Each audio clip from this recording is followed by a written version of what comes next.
Yes sir. हुआ है ना sir? Okay sir, again good evening to all of you. अच्छा, तो बेसिकली आज का क्लास इनकम टैक्स का क्लास है ऑब्वियसली। तो इनकम टैक्स में हम लोग सर क्या टॉपिक डिस्कस कर रहे हैं? सर इनकम टैक्स में डिस्कशन ये हो रहा है कि हाउस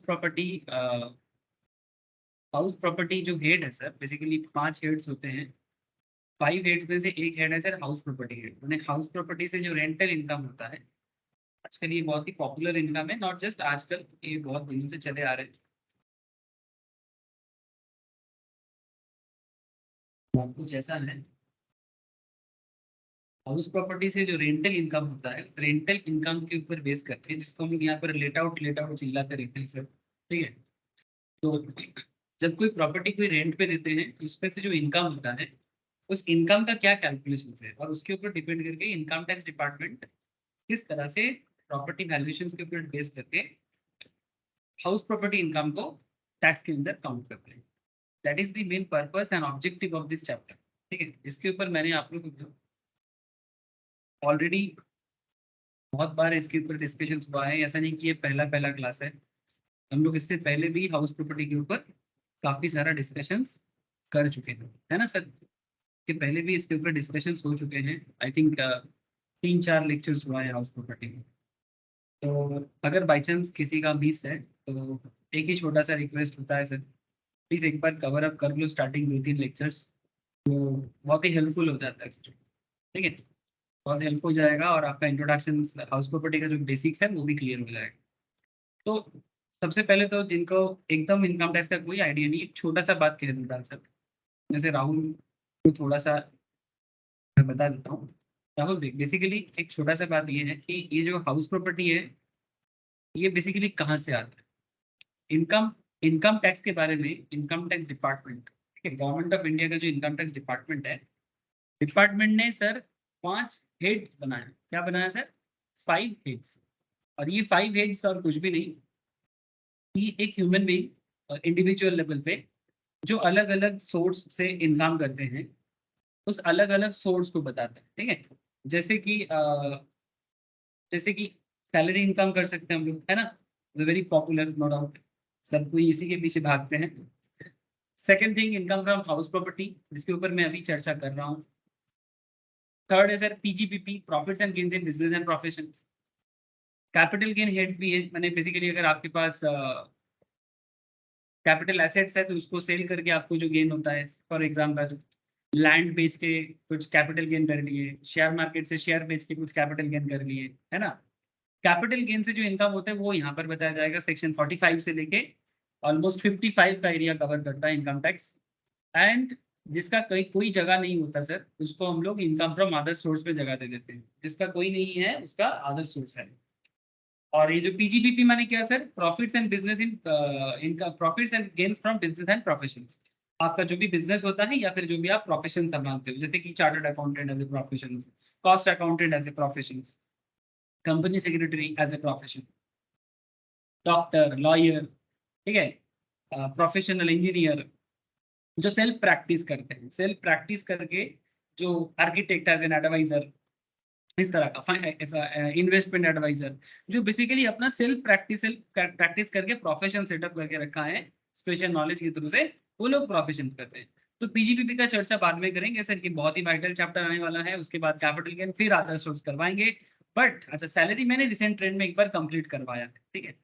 अच्छा, इनकम फ्रॉम हाउस प्रॉपर्टी जो है, इसी के ऊपर मैं आजकल डिस्कशन कर रहा हूँ कि income from house property calculation कैसे करना है।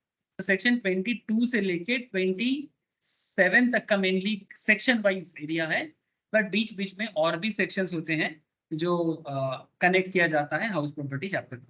तो सर इसमें मैं ऑलरेडी बहुत बार इसके ऊपर बातचीत किया कि हाउस प्रॉपर्टी जो है, इसके बारे में मैं क्वेश्चंस भी करवाया, आज भी करवाऊंगा सर।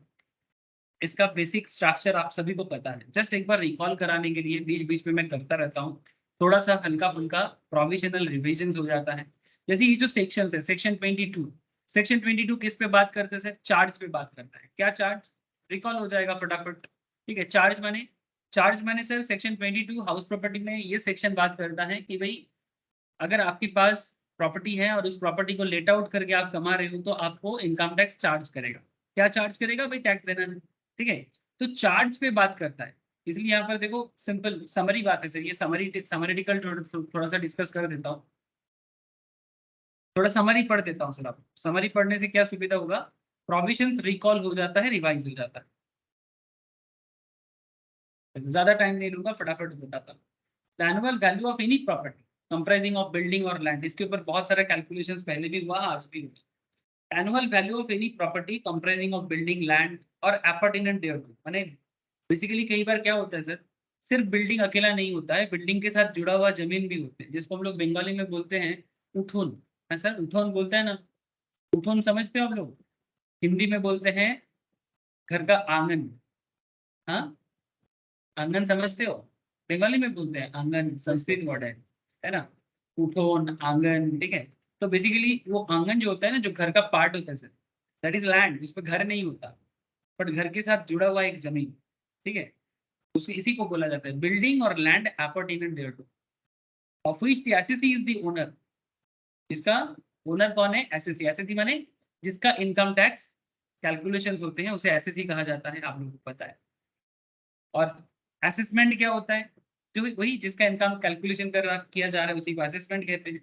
और एसएससी किसको कहा जाता है? जिसका कैलकुलेशन होता है उसे एसएससी कहते हैं। जैसे अगर आपको टैक्स देना है गवर्नमेंट के घर में तो आप हो जाएंगे एसएससी। ओके, किसके की तरफ से? सरकार की तरफ से, government of India income tax department की तरफ से आप हो जाएंगे एसएससी।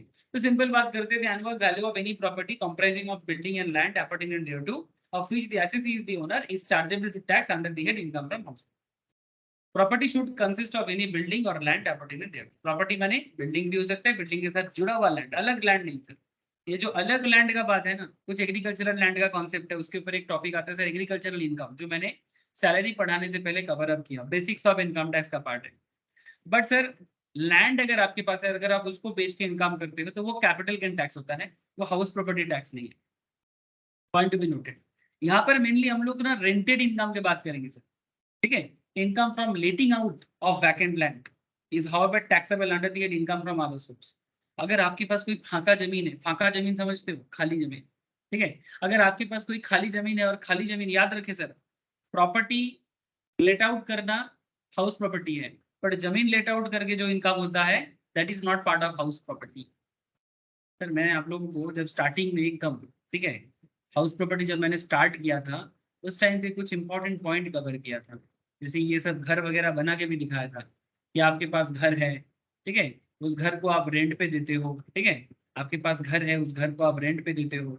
उस घर, एक घर को रेंट पे देके, ठीक है, एक घर को रेंट पे देके वहां से कौन सा पार्ट आपका हाउस प्रॉपर्टी पार्ट होता है, कौन सा पार्ट आपका लेट आउट होता है, कौन सा पार्ट आपका बिजनेस में चला जाएगा तो वो पीजीपीपी होगा। ये सारा बात मैंने प्रीवियस लेक्चर्स में कवर अप किया है। ठीक है, ये सारा बात मैं प्रीवियस लेक्चर्स में कवर अप करके रखा। सो आई होप कि आप लोग अगर रिवाइज कर रहे हो या घर पे थोड़ा सा रिवाइज कर लेते हो तो आप लोग बहुत इजीली कनेक्ट कर सकते हैं। ठीक है, जस्ट मैं पहले बताया तो इसलिए थोड़ा याद दिलाया। तो सिंपल बात है सर, मैं सेक्शन 22 को रिकॉल करा रहा हूँ कि सेक्शन 20 चार्ज के बारे में बात कर रहे हैं। चार्ज माने इनकम टैक्स में चार्ज, चार्ज माने compulsory exaction of money under any law. जैसे पुलिस चार्ज करता है, हम लोग बोलते हैं ना कि पुलिस ने पैसा चार्ज कर दिया रास्ते में, क्योंकि मैंने हेलमेट नहीं पहना था। हम लोग कई बार हेलमेट, बिना हेलमेट पहन के बाइक लेके स्कूटी लेके निकल जाते हैं और पुलिस हमको चार्ज करता है। समझ रहे? वही चार्ज, ठीक है, जहां पर आपको कंपल्सरीली आपको कोई पेमेंट करना पड़ता है। ठीक है, जो गवर्नमेंट रूल्स के हिसाब से हो, बट लीगल है सर। ठीक है, लीगल चार्जेस, ये सब लीगल है। आप इनकम करोगे तो सरकार के घर में जमा करना है। तो सिंपल बात है, बेसिस ऑफ चार्ज में income from letting out of vacant land is however taxable under the head IFOS, माने इनकम फ्रॉम अदर सोर्स। जो 5 हेड्स अभी आपको दिखा रहा था आप लोगों को, ठीक है, 5 हेड में से ये वाला जो हेड है ना, इस पे एक्चुअली वो आता है, वैकेंट लैंड को लेट आउट करके जो आता है। बट मैं आपको जो एक्चुअली करंट चैप्टर पढ़ा रहा हूँ वो हाउस प्रॉपर्टी चैप्टर है। ठीक है, हाउस प्रॉपर्टी में हम लोग घर को लेट आउट करते हैं, ना कि वैकेंट लैंड। ठीक है, वैकेंट लैंड लेट आउट हो सकता है, बट वो लेट आउट, वो particular let out house property का पार्ट नहीं है, अदर सोर्स का पार्ट। अच्छा, ये लैंड अपॉर्टेंट देयर टू, माने आपके घर के सामने कोई जमीन है, उसको आप रेंट पे दे रहे हो, मतलब घर के साथ जुड़ा हुआ, वो हाउस प्रॉपर्टी का पार्ट हो जाएगा। घर के साथ जुड़ा हुआ जमीन जिसको हम लोग आंगन बोलते हैं या उठोन बोलते हैं, that is not a different land. आपके घर के बाहर कोई जमीन है वो जमीन अलग है, बट आपके घर के साथ जुड़ा हुआ जो जमीन होता है ना, आंगन जिसको बोलते हैं या आंगीना बोलते हैं, बंगाली में से बोलते हैं, अच्छा बांग्ला में बोलते हैं आंगीना, ठीक है, या फिर कॉमन बंगाली में बोलते हैं उठोन, हिंदी में आंगन बोलते हैं, मुझे जितना नॉलेज है सर। जो भी हिंदी मेरा मदर टंग नहीं है, बट फिर भी थोड़ा बहुत हिंदी जितना मैंने सुन सुन के या फिर थोड़ा बहुत किताब पढ़ के सुना उसी से बोल रहा हूँ। ओके, देखो, SSC must be the owner of the house. आप जो हो आपका ही प्रॉपर्टी होना चाहिए। कोई लीज प्रॉपर्टी लेके उसको आप भाड़े पे दे रहे हो तो वो आपका हाउस प्रॉपर्टी इनकम नहीं होता। याद रखिए ये सब बातें। माने कॉन्सेप्ट इज लाइक दैट, मानो आपने किसी से घर भाड़ा लिया, फिर आप किसी को वो प्रॉपर्टी भाड़े पे दे रहे हो, तो that is not a house property income. इसको बोलते हैं, क्या बोलते हैं सर इसको, अगर आपने किसी से रेंट लिया और फिर आप उसको रेंट पे दे रहे हो, इस इनकम को क्या, हाँ सबलेटिंग, थैंक यू सर, इसको सबलेटिंग कहते हैं। और सबलेटिंग करना हाउस प्रॉपर्टी का पार्ट नहीं है। ये चीज भी मैंने स्टार्टिंग क्लास में बोला था, that is not the part of house property. Subletting करना अदर सोर्स का पार्ट है, इसीलिए ये पॉइंट बहुत इंपॉर्टेंट हो जाता है। SSC must be the owner of the property. आप जिस प्रॉपर्टी से हाउस प्रॉपर्टी इनकम करोगे आपको उस प्रॉपर्टी का ओनर होना पड़ेगा, तभी वो इनकम हाउस प्रॉपर्टी इनकम माना जाएगा, ठीक है। अगर वो लीज प्रॉपर्टी है आपका, माने आपने किसी से लीज लेके रखा और फिर उसको हाउस प्रॉपर्टी को रेंट कर रहे हो, तो वो रेंटल इनकम हो सकता है, but that rental income is not the house property. वो इनकम आपका अदर सोर्स में चार्ज हो जाएगा, या आपका बिजनेस भी हो सकता है। जैसे कोलकाता में पीजी चलाने वाला जो बिजनेस होता है, पेइंग गेस्ट, है ना, जैसे आप लोग जो लोग केस्टपुर एरिया में बहुत सारे लोग पीजी में रहते हैं, सॉल्ट लेक में पीजी में रहते हैं, ठीक है, न्यू टाउन में भी पीजी वगैरह चलता है, या फिर मेन कोलकाता में भी कॉलेज के आसपास के एरिया में भी पीजी बहुत चलता है। पेइंग गेस्ट भी देता, बहुत सारे लोग ऐसे भी होते हैं, जैसे केस्टपुर एरिया में तो ऐसा प्रैक्टिस है, घर अपने का नहीं है, अपन का घर नहीं है, क्या करता है, खुद का घर नहीं है, किसी और से घर भाड़े पे ले लिया।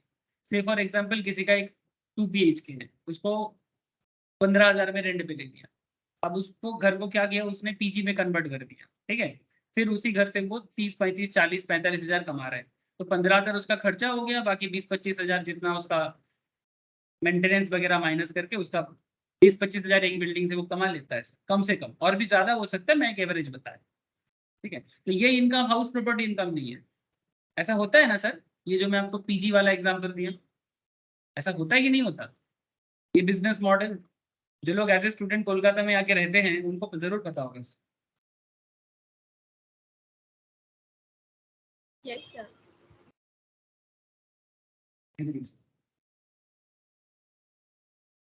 The property may be used for any purpose, but it should not be used by the owner for the purpose of any business or professions carried on by. याद रखिए बात, आप अपनी प्रॉपर्टी को किसी भी पर्पस में यूज कर सकते हो, ठीक है, आप उस घर में रह भी सकते हो, ये सब मैं पहले भी बोला था, बट आज मैं थोड़ा सेक्शन वाइज रिपीट कर रहा हूँ। ये सारा बात मैंने कॉन्सेप्ट वाइज लिखाया, समझाया, कहानी बताया, ठीक है। इसमें कभी कभी आप लोग थोड़ा बोर भी हो जाते हो, कोई बात नहीं सर, आप बोर हो जाओ, बोर हो के माथा खराब कर लो, लेकिन सुन लो। Property may be used for any purpose, but it should not be used by the owner for the purpose of any business or professions carried on by him, the profit of which is chargeable to tax. Further, the income earned by an SEC, SEC माने जिसका tax, जो जिसका tax calculation हो रहा है, बार बार बोल रहा हूँ, the income earned by an SEC engaged in the business of letting out of the properties on rent would be taxable as business. यही बात मैं कर रहा था, यही बात मैं कर रहा था।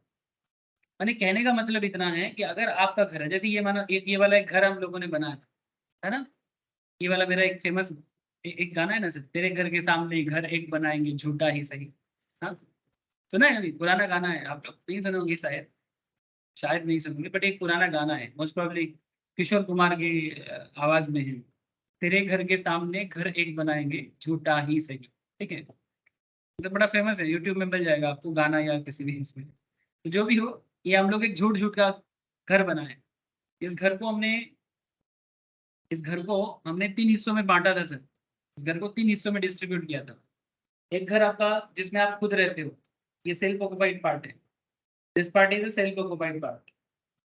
एक पार्ट है जैसे सेकंड पार्ट, ये फर्स्ट पार्ट में आप खुद रहते हो, सेकंड हिस्सों में आप लेट आउट कर दिया, मैंने किसी को भाड़ा दे दिया, और एक आपका तीसरा हिस्सा है जैसे थर्ड एरिया, जिसमें आपने अपना दुकान खोल के बैठे हो। तो सर दुकान खोलना क्या है सर, आप दुकान चलाते हो माने वो बिजनेस है। तो जिस हिस्से को आप दुकान के पर्पस में यूज करते हो ना, that is part of your PGBP, that is not part of your house property.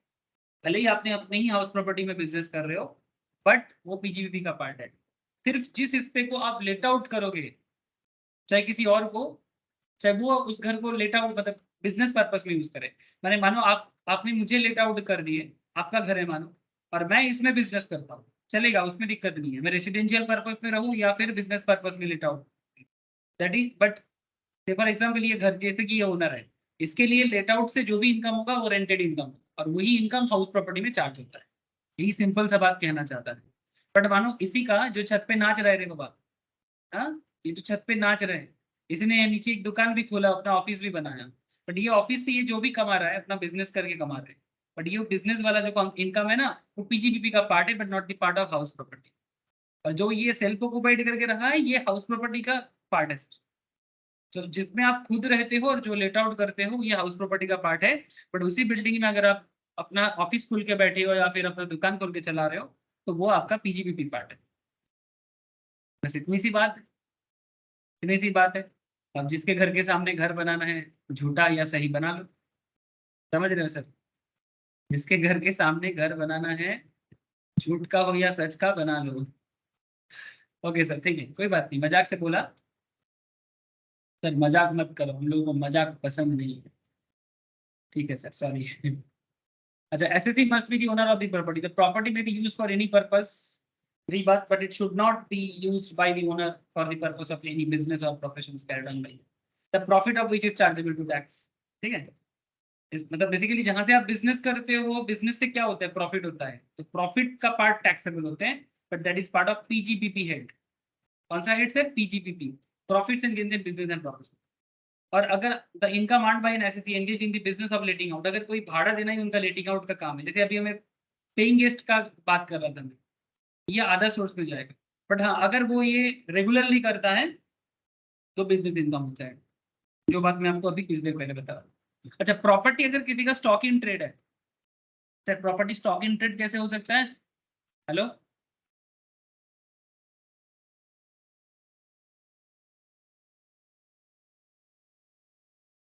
Stock in trade माने जिनका रियल एस्टेट बिजनेस होता है रे बाबा। रियल एस्टेट बिजनेस समझते हो सर? जिसको हम लोग आम भाषा में प्रोमोटिंग बिजनेस भी बोलते हैं। साधारण लोग रियल एस्टेट को क्या बोलते हैं? प्रोमोटिंग बिजनेस बोलते हैं। घर बना के बेचता, फ्लैट बना के बेचता, घर नहीं बनाते, फ्लैट बनाते, फ्लैट बना बना के बेचता है।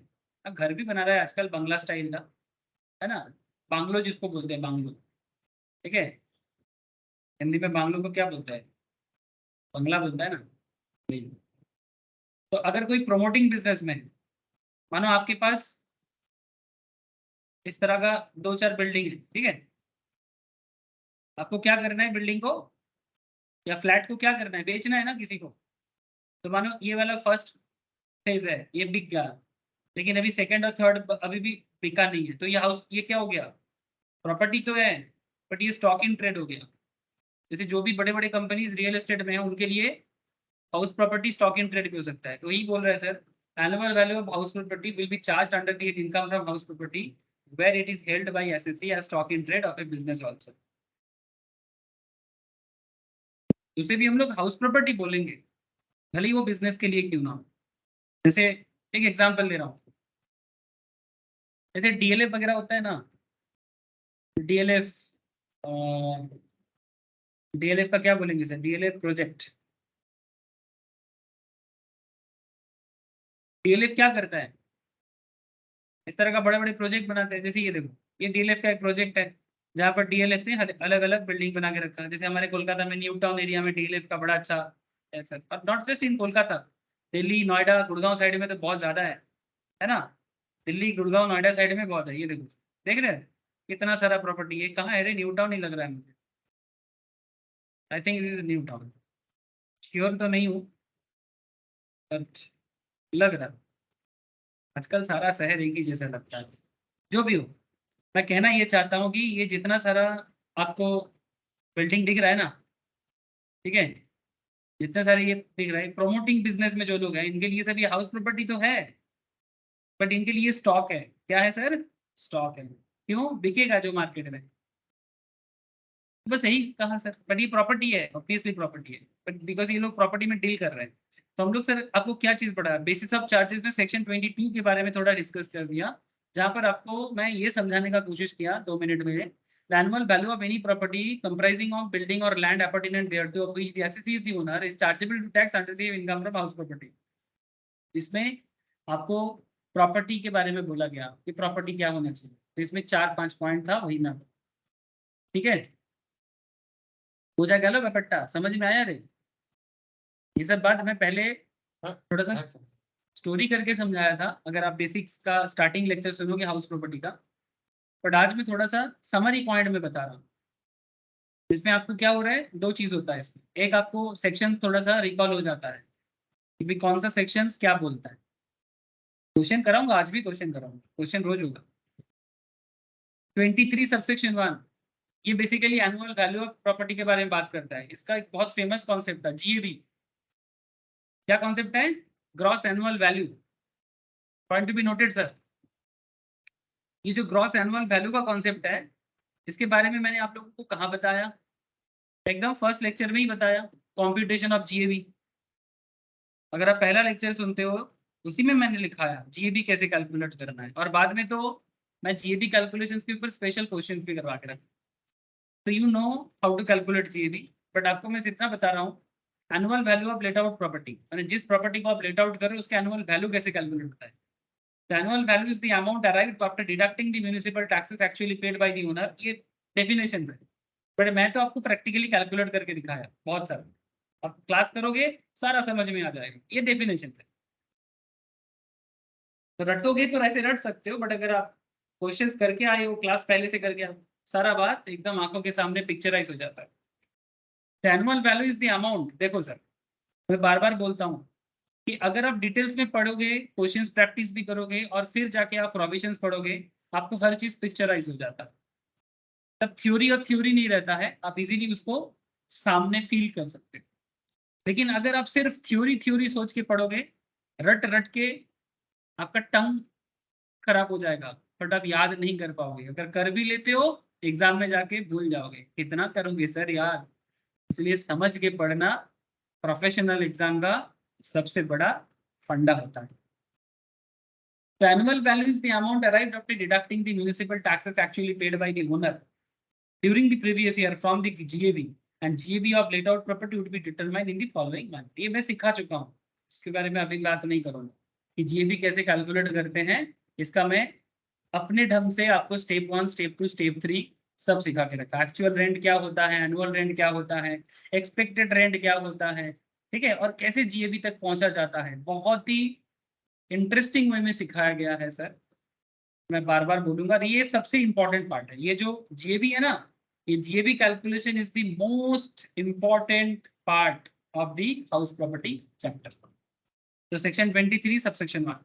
अच्छा, 23 सबसेक्शन 2 किसके बारे में बात करता है सर? ये सेल्फ ऑक्युपाइड प्रॉपर्टी के वैल्यू के बारे में बात करता है। तो नॉर्मली सेल्फ ऑक्युपाइड प्रॉपर्टी का ना ऐसे एज सच कुछ वैल्यू नहीं होता है सर। सेल्फ ऑक्युपाइड प्रॉपर्टी का एज सच कोई वैल्यू नहीं होता है। जैसे कि यहाँ पर प्रोविजंस क्या कहता है देखो, where the property is self-occupied for own residence or unoccupied throughout the previous year, owing to his employment, business or professions carried on at any other place, and residing at that other place in a building not belonging to him, its annual value will be nil, provided no other benefit is derived by the owner from such property।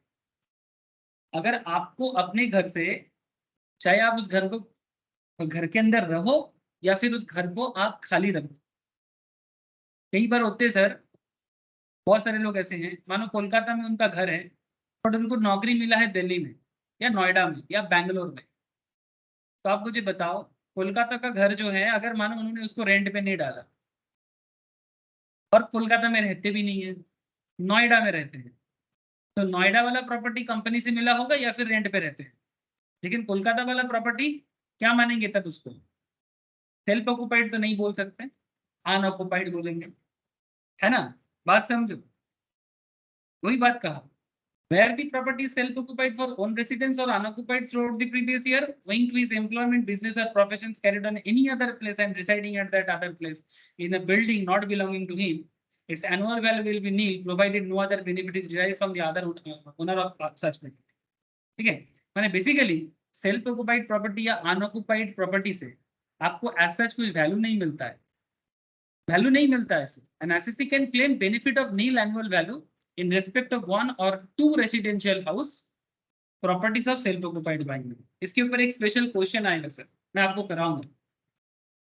मानो कि एक बंदे का 3 घर या 4 घर, ठीक है, एक बंदे का या तो 3 हाउस 1 है, हाउस 2 है, या हाउस 3 है, या हाउस 4 है, 4 प्रॉपर्टी है, तो क्या चारों प्रॉपर्टी सेल्फ ऑक्युपाइड माना जाएगा? मानो कि उसने किसी बाकी प्रॉपर्टी, सभी प्रॉपर्टी को ये अनऑक्युपाइड रखा है। अच्छा, एक बंदा कितने घर में रहेगा? एक घर में खुद रहते होंगे, है ना, सेल्फ ऑक्युपाइड करके रखे होंगे, जहां पर उनका फैमिली रहते हैं या वो खुद रहते हैं, बाकी प्रॉपर्टी है इनका बट वो रहते नहीं है वहाँ।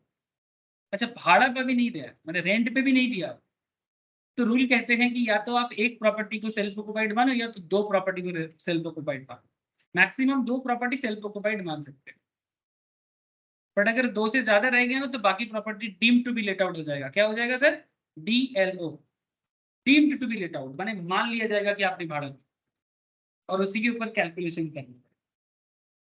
सिखाऊंगा सर, ये भी एक स्पेशल क्वेश्चन आने वाला है कि अगर किसी बंदे का 4-5 घर है तो मैक्सिमम सेल्फ ऑक्युपाइड कितना मानेंगे और बाकी प्रॉपर्टी को कैसे deem to be let out मान के कैलकुलेशन। बहुत ही इंटरेस्टिंग कॉन्सेप्ट है, बातें समझ में आ रहा है? हेलो? हाँ सर।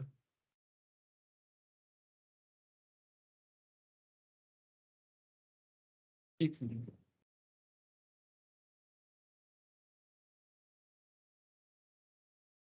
तो ये 24 सबसेक्शन 2 था, ठीक है। इसी तरह से 24 सबसेक्शन 4 जो है ये annual value of deem to be let out property के बारे में बात करते हैं। If more than 2 properties are self occupied, वही बात मैं अभी कर रहा था, अगर if more than 2 properties are so self occupied और अनऑक्युपाइड, द एसएससी में claim benefit of nil annual value in respect of any 2 properties at his options. किसी भी 2 प्रॉपर्टी जिसमें उसका, ये कैलकुलेशन करके ज्यादा अच्छे से समझ में आएगा कि टैक्स कैलकुलेशन करने के टाइम पे कौन सा 2 प्रॉपर्टी सेल्फ ऑक्युपाइड होने से बेहतर होगा। ठीक है, अगर आपके पास 4-5 प्रॉपर्टी है तो कौन सा 2 प्रॉपर्टी सेल्फ ऑक्युपाइड होने से आपको मैक्सिमम टैक्स में बेनिफिट मिलता है, उसको तरह से चूज कर सकते हैं। The other properties would be deemed to be let out in respect of which expected rent would be the GAP। Expected rent calculation करना पड़ेगा, ठीक है जी, ये सब कैलकुलेशन आपको पता है। एक्सपेक्टेड रेंट माने RER, रीजनेबल एक्सपेक्टेड रेंट, जो स्टेप 1 भी कहलाता है। ये सब आप लोग जानते हो सर, ये सब मैं करा दिया, ये सब प्रीवियस लेक्चर्स में ही सब हुआ है। स्टेप 1, स्टेप 2, स्टेप 3, बहुत सारा डिटेल्स हुआ। कि आयन मुझे अच्छे तो आयन, शालिनी, सनोन, सभी को पूछ रहा हूँ, हंस, ये सब यस सर। समझ में आ रहा है ना sir? Yes sir. Neel, Neel को मुझे समझ में आ रहा है? नील, यस सर, बुझते बहुत सारा बात पहले भी कर चुका हूँ, आज थोड़ा सेक्शन वाइज याद दिला रहा हूँ आपको, थोड़ा सा ना क्या हो रहा है, रिवाइज हो जा रहा है और थोड़ा आपको समझ में भी आ रहा है। अच्छा सर, हम लोग ये सब पढ़ चुके हैं, ठीक है। 23 सबसेक्शन 5 क्या है? Annual value at the property held as stock in trade etcetera. इसका ये जो स्टॉक इन ट्रेड वाला कॉन्सेप्ट है ये बहुत इंटरेस्टिंग होगा आगे जाके। Where property consisting of any building or land appertaining thereto is held as stock in trade, and the whole or any part of the property is not let out during the whole or any part of the previous year, the annual value of such property or part of the property for the period up to 2 years from the end of the financial year in which certificate of completion of construction of the property is obtained from the completed authority shall be taken as legal। ठीक है, मैंने basically कहना ये चाहता है कि अगर कोई property as a stock in trade है, मैंने बिजनेस करने के लिए प्रॉपर्टी है, तो annual value of the property जहां पर वो स्टॉक इन ट्रेड है, स्टॉक इन ट्रेड क्या है आपको मैं बताऊं, तो कहता क्या है 23(5) कि वेयर प्रॉपर्टी, बेसिकली वो प्रॉपर्टी मैंने क्या, बिल्डिंग और बिल्डिंग के साथ जुड़ा हुआ लैंड भी हो सकता है। आजकल सिर्फ फ्लैट ही नहीं बिकता सर, बांग्लो भी बिकता, ठीक है सर। तो बांग्लो बने, जब भी बांग्लो होगा आपका, आपका एक घर रहेगा, सामने एक घर गाड़ी रखने का जगह होगा, एक छोटा सा गार्डन का जगह होगा, आजकल ये सब हुआ है। तो where property consisting of any building और लैंड अपॉर्चुनिटी देयरफॉर जुड़ा हुआ कुछ है is held as stock in limit and the whole और any part of the property is not let out in the whole और any part of the previous year. Normally previous year, जैसे अभी currently कौन सा assessment year चल रहा है, 23-24 is your current assessment year, जो स्टार्ट हुआ है 1 मार्च 2023 में और ये खत्म हो जाएगा 1 अप्रैल 2023 में स्टार्ट हुआ है और 31 मार्च 2024 में जाके खत्म होगा। That this is our current assessment year. And previous year क्या है सर, 22-23, जो स्टार्ट हुआ था 22 के 1 अप्रैल को और खत्म हो गया है 23 के 31 मार्च को। You all know these things, this is called, ये सब बेसिक्स ऑफ इनकम टैक्स में भी पढ़ाया गया है। This is a previous year and आपको पता है। तो अगर आप प्रीवियस ईयर में या किसी part of the previous year में अगर आपने आप मतलब किसी भी तरह का लेट आउट नहीं किया, तो ऐसे केसेस में annual value of stock in trade का क्या वही बोल रहा है, annual value of such property और part of the property for the period up to 2 years, 2 साल के लिए, from the end of the financial year in which certificate of completion of construction, जब से इस प्रॉपर्टी का कंप्लीशन ऑफ कंस्ट्रक्शन का certificate मिला है, ठीक है। हमें जैसे एक प्रॉपर्टी बन गया तो उसका इंजीनियर से, जो सिविल इंजीनियर होते हैं ना और म्यूनिसिपल कॉर्पोरेशन के होते हैं, उनसे सर्टिफिकेशन मिलता है कि हाँ भाई ये कंप्लीटेड बिल्डिंग है। उस पर्टिकुलर डेट से लेके 2 साल तक के लिए उस बिल्डिंग का वैल्यूएशन को नील मान, सही बात कर, ऑब्वियस बात है, घर खाली है तो नील ही मानेंगे, बट 2 साल तक, बट 2 साल तक याद रखिएगा। अच्छा, डिडक्शंस सेक्शन 24 के अंदर बोला गया, ये बहुत ही इंटरेस्टिंग डिडक्शंस है। इसके ऊपर मैंने ऑलरेडी आप लोगों को पहले ही बोल के रखा, ये सब लिखा के रखा था सर। जैसे कहाँ चला गया अभी, हाँ गायब हो जाता है, एक सेकेंड सर। जैसे जब मैं आपको फॉर्मेट सिखाया था जीएबी कैलकुलेशन का, फॉर्मेट के अंदर ही मैंने आप लोगों को लिखाया था 24 एंड 24 ए एंड बी, दो जो जीएबी कैलकुलेशन के बाद एनएबी मिलता है और एनएबी से 2 डिडक्शंस मिलता है। डिडक्शंस माने जो भी आपका वैल्यूएशन होगा प्रॉपर्टी का, ठीक है, तो उस वैल्यूएशन के ऊपर आपको छूट मिलेगा। डिडक्शंस माने क्या, डिडक्ट माने क्या, माइनस हो जाएगा। तो माइनस होने से फायदा क्या है, टैक्स कम लगेगा। माइनस होने का क्या फायदा है, टैक्स कम लगेगा, ठीक है। तो 24 सबसेक्शन ए में 30% स्टैंडर्ड डिडक्शन लग जाता है और 24 सबसेक्शन बी जो है इंटरेस्ट ऑन बोरोड कैपिटल में बात करता है। और इंटरेस्ट ऑन बोरोड कैपिटल क्या है सर, आपने अगर लोन लेके रखा है ना, प्रॉपर्टी, जो प्रॉपर्टी आपने लेट आउट किया, 2 तरह का प्रॉपर्टी होता है, एक लेट आउट और एक खुद रहने का सेल्फ ऑक्युपाइड। अगर आप प्रॉपर्टी को लेट आउट किए हो और उसी प्रॉपर्टी का लोन है, मैंने बनाने के लिए लोन लिए थे, तो लोन लिए हो तो जितना इंटरेस्ट भरोगे ना, लोन लिए हो तो जितना इंटरेस्ट भरोगे पूरा का पूरा इंटरेस्ट आपको डिडक्शन करने को मौका मिलेगा। और अगर आपने सेल्फ ऑक्युपाइड प्रॉपर्टी का भी लोन लिया है, मजा का बात देखो, गवर्नमेंट आपको क्या मजा देता है सर, मजा माने खुशी, ओके। गवर्नमेंट आपको खुशी देता है कि भाई अगर आपने सेल्फ ऑक्युपाइड प्रॉपर्टी के लिए भी लोन लेके रखे हो, तो हाउस प्रॉपर्टी में हम लोग सेल्फ ऑक्युपाइड प्रॉपर्टी का वैल्यू को क्या मानते हैं, नील मानते हैं। कोई वैल्यू नहीं है जी, भी नील, क्योंकि कोई इनकम नहीं होता है ना सर। सेल्फ ऑक्युपाइड प्रॉपर्टी कोई रेवेन्यू जनरेट थोड़ी करता है, नहीं करता है ना।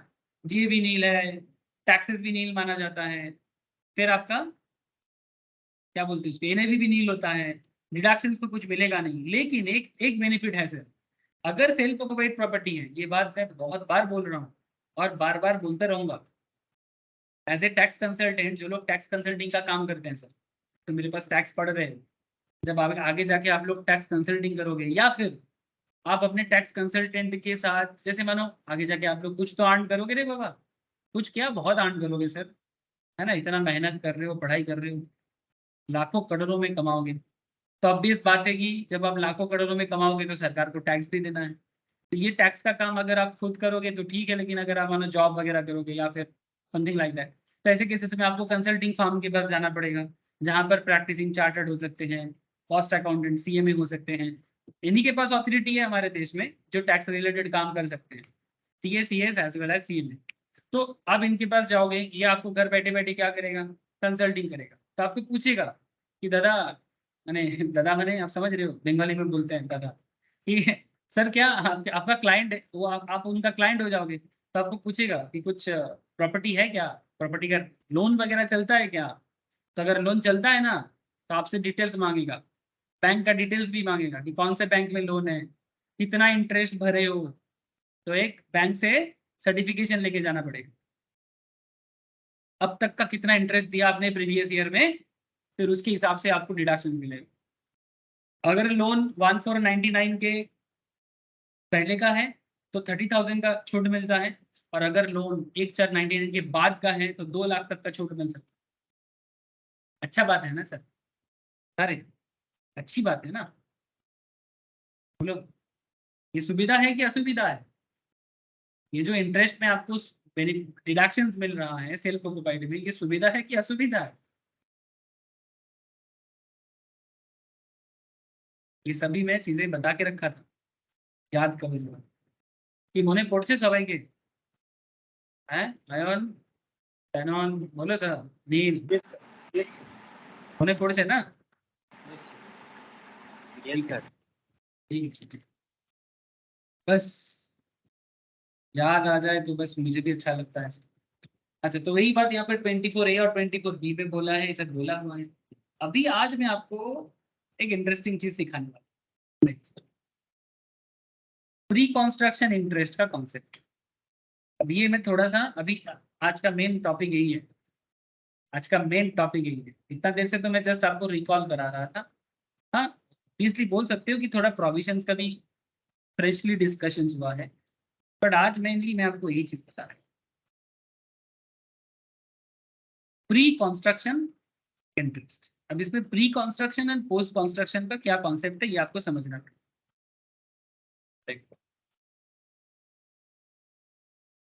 जब भी हम लोग घर बनाते हैं लोन लेते हैं, है ना, जरूरी नहीं कि हर कोई लेता होगा, बट बहुत सारे लोग लेते हैं, मैक्सिमम लोग लोन लेके घर बनाते हैं। हमारा देश जो है सर, हमारा इंडिया जो है, ये करेंटली एक मिडिल क्लास नेशन है, और मिडिल क्लास नेशंस में लोगों के पास इतना पैसा नहीं है कि वो अब भी 25 लाख 30 लाख एकदम कैश खर्चा करे और घर बना ले। ऐसा लोगों का संख्या ज्यादा है कि कम है? अभी 30 लाख पूरा कैश का घर ले लेगा, ऐसा लोगों का संख्या बहुत है क्या? कम से कम घर बनाने के लिए 20 25 30 लाख का खर्चा तो हो ही जाता है ना? एक एग्जाम्पल करूँ, 10 15 लाख में भी घर बनता है, मैं ये नहीं कहता हूँ कि 10 15 लाख में घर नहीं बनता, लेकिन वो गांव साइड में होता है। क्योंकि मैं मान के चल रहा हूँ कि आपके पास जमीन है, ठीक है, यू ऑलरेडी हैव लैंड, तो जस्ट घर बनाना। तो नॉर्मली ऐसा लोगों के पास कम ही होते हैं कि घर में 30 40 लाख 50 लाख है और घर बना। नॉर्मली 45 लाख तक का जो घर है ना, आपको ये भी बता दो, अगर घर का वैल्यूएशन अप टू 40 लाख तक का है, 45 लाख, तो उसको अफोर्डेबल होम मिलते हैं सर। अफोर्डेबल मैंने ये बेसिकली, अगर किसी का घर का वैल्यूएशन 45 लाख तक का है तो एज पर सरकारी नियम के अनुसार ये मिडिल क्लास का घर माना जाता है। समझ रहे हो? समझ रहे हो सर? अगर आपका घर का वैल्यूएशन 50 लाख क्रॉस कर जाए तो उसे एक्सपेंसिव या लग्जरी होम की तरफ लेके जाया जाता है। ये भी कॉन्सेप्ट है, आगे आगे चर्चा करेंगे सर, डोंट वरी, जब भी ये सब मौका आएगा चर्चा करेंगे। सर टैक्स का नॉलेज आपको कहाँ से कहाँ लेके जाएगा आप सोच भी नहीं सकते। टैक्स कंसल्टेंट का मार्केट डिमांड बहुत हाई है सर, इसमें तो आप लोगों को भी पता है, और कंसल्टिंग तभी अच्छे से हो सकता है जब आप उसको प्यार से अंदर से पढ़ते हैं। ओके सर, क्या बार बार प्यार मोहब्बत बोलते रहते हो, हम लोगों को समझ में नहीं आता। ठीक है सर। अच्छा pre construction and post construction. अच्छा एक बात यहाँ पर मैं बोलना भूल गया, ये जो इंटरेस्ट ऑन बोरोड कैपिटल माने क्या? आप जब बोरो करना माने क्या होता है सर? लोन लेना ना। तो interest payable on loans borrowed for the purpose of acquisitions constructions repairs renewal construction can be claimed as deductions. यानी खरीदने के लिए। अच्छा एक चीज मुझे बताओ, घर खरीदना या घर बनाना, कंस्ट्रक्शन और एक्विजिशंस में क्या डिफरेंस है? जल्दी बताओ sir, easy question. Construction sir stock in trade जैसे पड़े थे उनके लिए है, और एक्विजिशन तो मतलब हम लोग जैसे कोई एक हम आप घर जैसे खरीदते हैं एक्विजिशन। बात ऐसा नहीं है, सुन ध्यान से सुन। एक्विजिशन हम लोग बना हुआ घर को एक्विज कर सकते हैं। एक्विजिशन का मतलब होता है, जिसको हम लोग हिंदी में भी बोलते हैं, बंगाली में भी बोलते हैं, अधिकार में लेना। अधिकार समझते हो? जैसे मानो कि फ्लैट, जैसे सिटी में क्या होता है, बड़े बड़े शहरों में क्या होता है, ज्यादा लोग घर बना पाते हैं कि लोग फ्लैट ज्यादा खरीदते हैं? Please tell me. In big cities, जैसे मानो कि ये जो जिस एरिया में, जैसे New Town for example, this is New Town. अगर मानो कि न्यू टाउन में ये जमीन आप खरीदना चाहते हो, क्या एक मिडिल क्लास लोग ये जमीन खरीद पाएगा? यहाँ पर अगर 1 कट्ठा जमीन भी लेना है तो 1 करोड़ के ऊपर का दाम पड़ जाएगा, मोर देन करोड़ दाम पड़ जाएगा। तो फिर घर क्या खरीदेगा? और घर का मिडिल क्लास तो पॉसिबल नहीं है। तो मैं बेसिकली बोलना ये चाहता हूँ कि जब बना हुआ फ्लैट, जैसे मानो ये फ्लैट है ना सर, फ्लैट हम लोग बनाते नहीं है, फ्लैट प्रमोटर बनाते हैं। ध्यान से सुन लो, अहम थोड़ा सा मिसकॉन्सेप्शन है। प्रोमोटर घर बनाते हैं, हम लोग उसको एक्विजिशन करते हैं, माने अपने अधिकार में लेते हैं। घर तो प्रोमोटर ने बनाया, माने कंस्ट्रक्शन प्रोमोटर ने बनाया, हम लोगों ने एक्विजिशन कर लिए। बट इसका मतलब ये थोड़ी है कि हम लोग कंस्ट्रक्शन नहीं करते हैं। कंस्ट्रक्शन हम लोग भी तो करते हैं। जब खुद का घर खुद बनाते हैं, बिना प्रोमोटर का घर नहीं बनाते हैं। अरे जिसका अपना घर होता है, जैसे मेरा नेटिव में मेरा अपना घर है, ठीक है, झाड़ग्राम जो टाउन है वहां पर मेरा अपना घर है, वो पापा ने बनाया, ठीक है। तो वो हम लोगों ने बनाया घर को। आप लोगों का भी अपना अपना घर है सर, है ना? लेकिन मेरा कोलकाता का जो है वो फ्लैट है, तो इसको मैंने एक्विज किया, लेकिन वो घर को मैंने कंस्ट्रक्शन किया। आप बात समझ रहे हो? आप बात समझ रहे हो सर? झपट्टा हो जाएगा लो। यस सर, बिल्कुल। मैं बेसिकली यही कह रहा था कि कंस्ट्रक्शन एक्विजिशन हम लोग दोनों करते हैं। ऐसा नहीं कि कंस्ट्रक्शन सिर्फ प्रोमोटर करते हैं, ठीक है। अगर आपका घर आप खुद बनाते हो तो कंस्ट्रक्शन, बट अगर आपने किसी का बना हुआ चीज एक्विज कर रहे हो तो उसको एक्विज कर, दोनों के लिए आप लोन ले सकते हो। रिपेयर के लिए भी लोन ले सकते हो, रिन्यूअल के लिए भी ले सकते हो, रिकंस्ट्रक्शन के लिए भी ले सकते हो। ये सारी चीजों में आपको डिडक्शंस अवेलेबल है। और डिडक्शंस का लिमिट तो मैंने आपको बताया, अगर 1499 के पहले का है तो 30,000, और 1499 के बाद का है तो 2 लाख। बट उसमें भी कुछ और कंडीशन है जो मैंने आपको पहले ही समझा के रखा, मैंने वैसे प्रीवियस लेक्चर्स में ऑलरेडी हो चुका। लेकिन किंतु परंतु बंधु, क्या सर? प्री कंस्ट्रक्शन इंटरेस्ट का क्या थे? Interest for the period prior to the previous year in which property is acquired और कंस्ट्रक्शन इज कंप्लीटेड। जिस मैंने बेसिकली कह रहा है, ये चाहता है कि interest for the period prior to the previous year in which property is acquired, जिस पर्टिकुलर प्रीवियस ईयर में आप प्रॉपर्टी खरीद रहे हो, ठीक है, interest for the period prior to the previous year in which property is acquired और constructed, ना जिस साल प्रॉपर्टी खरीदना कंप्लीट हो रहा है या एक्विजिशन कंप्लीट हो रहा है, उसके पहले जो इंटरेस्ट आप पे करते हो। Pre construction interest is allowable as deductions. ये pre construction interest, construction complete होने का पहले का जो इंटरेस्ट है, ठीक है, इसको डिडक्शंस के तौर पे अलाउड किया जाता है, बट एट ए टाइम नहीं। यानी ऐसा नहीं कि आपने जितना पे किया सारा का सारा एक बार में डिडक्ट करो। In pre construction interest is allowable as deduction in 5 equal installment from the previous year of completion of constructions or acquisitions। जिस साल acquisitions या कंप्लीट होते हैं उसके अगला 5 साल में आपको रीपे करना, मतलब बेसिक डिडक्शन मिलेगा। कैसे मिलेगा? वेट कर जाओ, मैं आपको अभी क्वेश्चंस करा के बताता हूँ एग्जाम्पल के थ्रू, ठीक है। अगर प्रॉपर्टी लेट आउट प्रॉपर्टी है, ध्यान से सुनना, कि इंटरेस्ट का क्या है। अगर प्रॉपर्टी लेट आउट है, माने जिसको आप भाड़ा देने के लिए बना रहे हो, जिसको आप भाड़ा देने के लिए ही बनाते हो, whole of the amount of the interest, जो लेट आउट प्रॉपर्टी है उसका पूरा का पूरा इंटरेस्ट, जितना आपने बोरो किया उसमें जितना आपने इंटरेस्ट पे किया, पूरा का पूरा डिडक्शंस मिलेगा। Whole of the amount of interest on borrowed capital payable during the previous year and apportioned pre construction interest without any ceiling limit. कोई लिमिट नहीं है, would be allowed as deductions, कोई सीलिंग लिमिट। लेकिन for the case of self occupied property, loan taken on or after 1/4/1999, 1/4/1999 माने 1/4/1999, okay, interest on loan taken for acquisition of the construction house on or after 1/4/1999 where such construction is completed within 5 years from the end of the financial year in which capital was borrowed, aggregate interest paid or payable for one or two self-occupied property. एक property भी हो सकता है, maximum 2।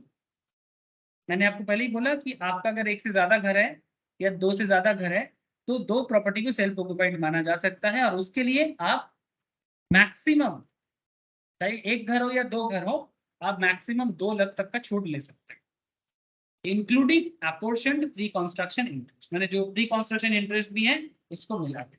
कैसे ये इसका calculation होता है, जस्ट वेट, मैं आपको अभी समझाऊंगा।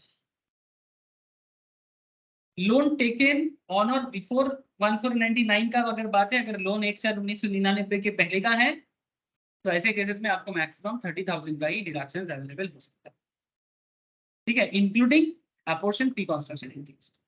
Total amount of interest of deductions under 1 and 2, मैंने जो भी आपको मैंने बताया, इन respect of 1 or 2 self occupied property owned by the assessee can not exceed 2 lakh. अगर आपके पास 2 घर है और आपने ज्यादा लोन लिया है, ऐसा नहीं कि ईच घर के लिए आपको 2 लाख का बेनिफिट मिलेगा, नहीं सर।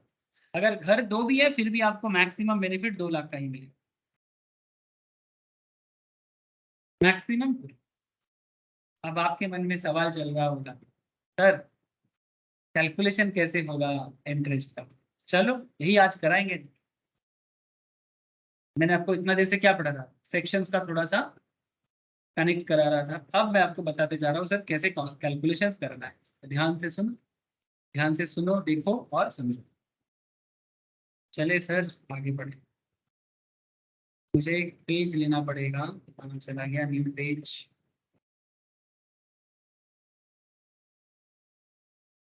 इधर नहीं है, ओके ओके चलो।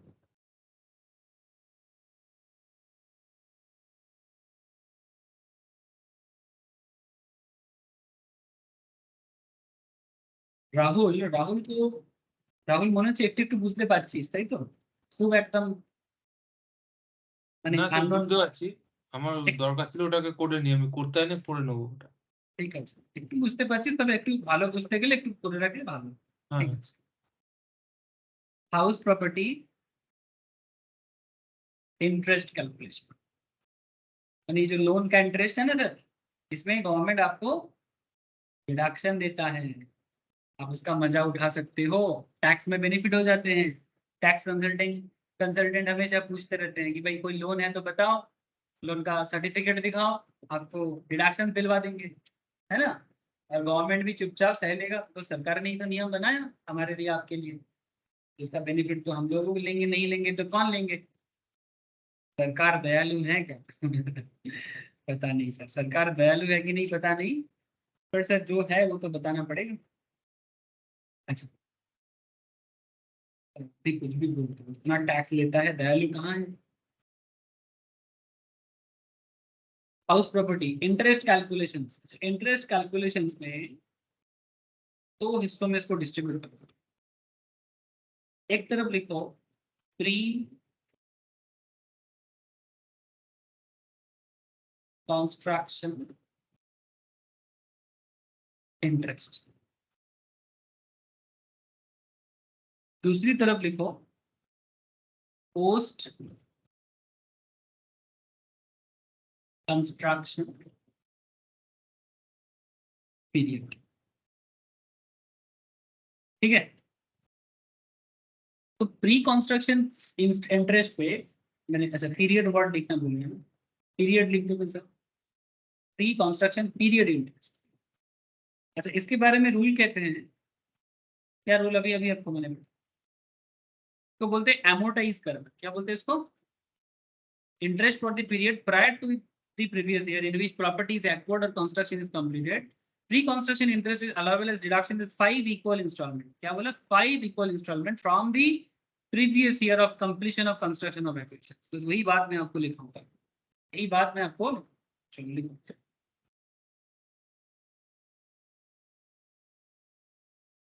इसको बोलेंगे एमोटाइज। क्या बोलेंगे sir?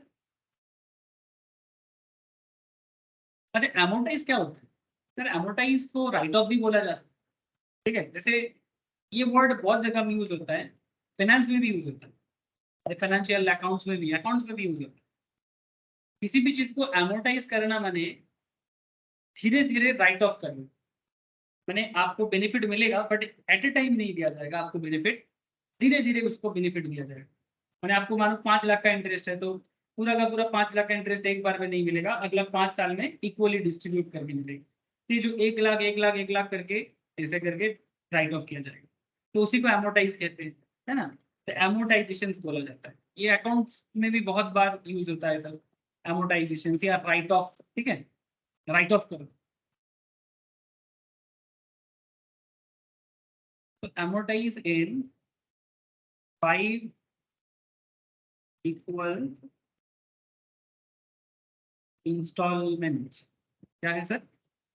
amortize in 5 equal in annual installment. Annual installment starting with the year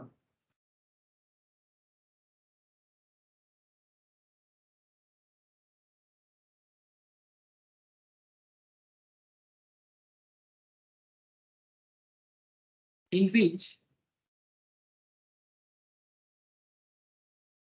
construction is completed and next 4 year, यानी जो साल कंस्ट्रक्शन कंप्लीट होगा एंड अगला 4 साल, हमें कुल मिला के 5 साल, ठीक है, बस यही बात है। इसके साथ और एक बात आप जोड़ो,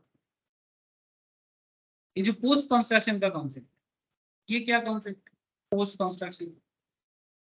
पोस्ट कंस्ट्रक्शन क्या होता है सर? मतलब कंस्ट्रक्शन कंप्लीट के बाद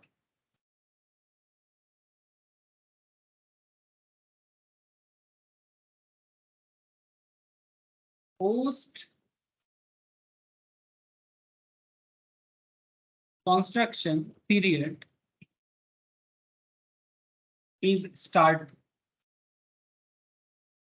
from the year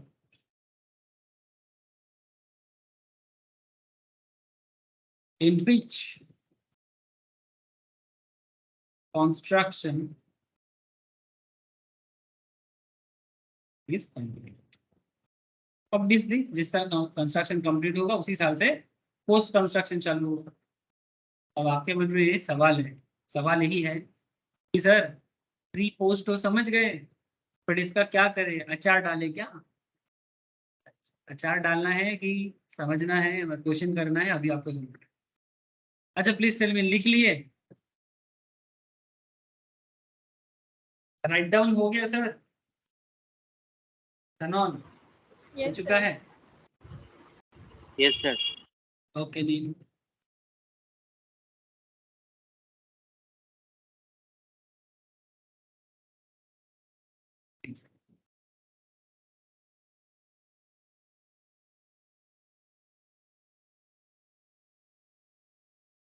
date of borrowing, ठीक है, say for example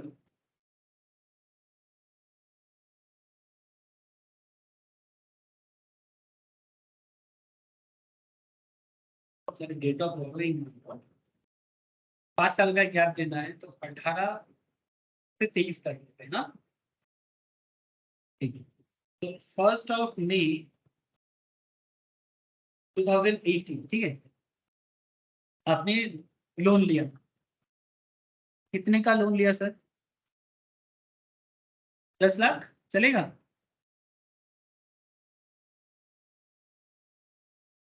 date of borrowing 1 मई 2018, आपने लोन कितने का लिया? 10 lakh at the rate of 12%। कहाँ से लिया? स्टेट बैंक ऑफ इंडिया से, ठीक है, कोई भी बैंक हो सकता है sir. Date of DOCC bracket में लिख लो, date of completion of construction, completion of construction bracket में लिख दो सर, फुल फॉर्म लिख लो, बाद में समझ नहीं पाओगे आप लोग। मानो कि 1 महीना बाद जब आप हाउस प्रॉपर्टी रिवाइज करने जाओगे तब आपको बोलेगा DOCC क्या लिखा है सर, तो क्या हो गया DOCC? Date of completion of construction 24 जनवरी 2023 का, ठीक है। 24 जनवरी 2023, ठीक है। तो बेसिकली ये कौन सा प्रीवियस ईयर का पार्ट है सर, कंप्लीशन ऑफ कंस्ट्रक्शन? कौन सा प्रीवियस ईयर का पार्ट?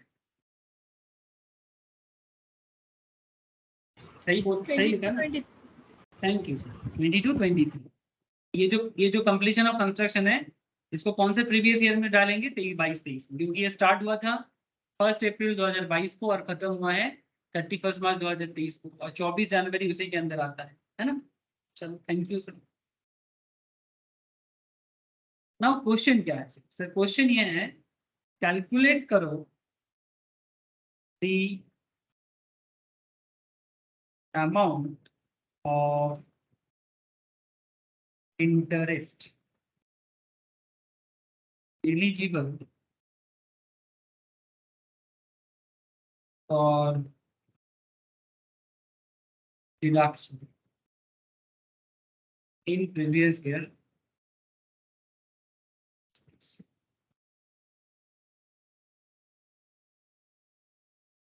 प्रीवियस ईयर 22-23 में आपको कितना इंटरेस्ट डिडक्शंस के तौर पे मिले? मैंने आपका टैक्स कंसल्टेंट प्रीवियस ईयर 22-23 का हिसाब लगा रहा है कि भाई अपने क्लाइंट को कितना कंस्ट्रक्शंस के लोन के ऊपर डिडक्शन अवेलेबल करवाए, ठीक है? या घर लिया आपने तो उसका लोन के ऊपर आपको कितना इंटरेस्ट अवेलेबल करवाए डिडक्शंस के, बस वही आपको कैलकुलेट करके बताना होगा कि सर क्या होगा। सर थोड़ा सा मेरे साथ साथ पहला क्वेश्चन करो, सेकंड, थर्ड, फोर्थ, फिफ्थ आप लोगों को मैं समय दूंगा करने के लिए। तो जैसे कि मैं आपको बार बार बोल रहा हूँ सर, ये पूरा खेल जो है प्री एंड पोस्ट का है। तो मुझे एक चीज बता सकते हो सर कि सर आपका प्री क्या होगा, यानी प्री कंस्ट्रक्शन कब से स्टार्ट हुआ?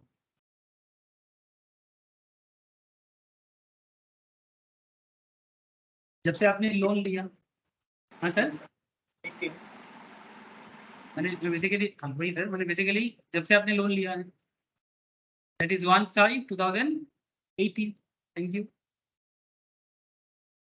ये तो सर समझ में आया। इसका एंड क्या होगा? ये तो हो गया स्टार्ट, एंड क्या होगा?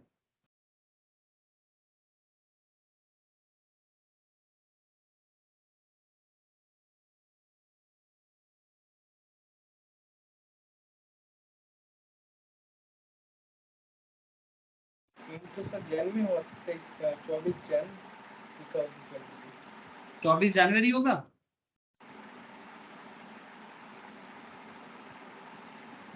चौबीस जनवरी 2023 होगा सर?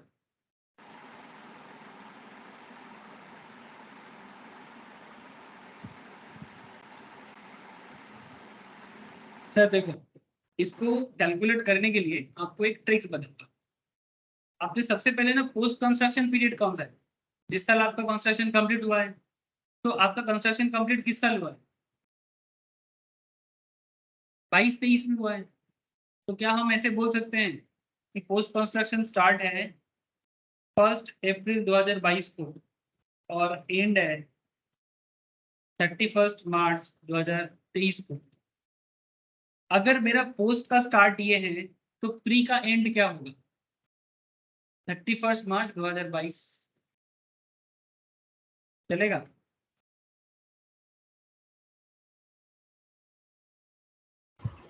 सर नहीं समझ आया। नहीं समझे? आपका पोस्ट कंस्ट्रक्शन पीरियड कब से स्टार्ट हुआ है? अभी अभी मैंने आपको पोस्ट कंस्ट्रक्शन का क्या बताया? Post construction period is start from the year in which construction is completed, है ना? तो आपका कंस्ट्रक्शन कब कंप्लीट हुआ है बोलो? 24 जनवरी 2023 को। आपने खुद ही बताया, आप लोगों ने ही बताया सर कि ये 22-23 का पार्ट है। तो पोस्ट कंस्ट्रक्शन पीरियड क्या बोलेंगे? पोस्ट कंस्ट्रक्शन पीरियड स्टार्ट कब हुआ है? 1/4/22 से लेकर 31 मार्च 23। हाँ या? हाँ सर। तो अगर आपका पोस्ट का स्टार्टिंग डेट ये है तो प्री का एंड डेट क्या होगा?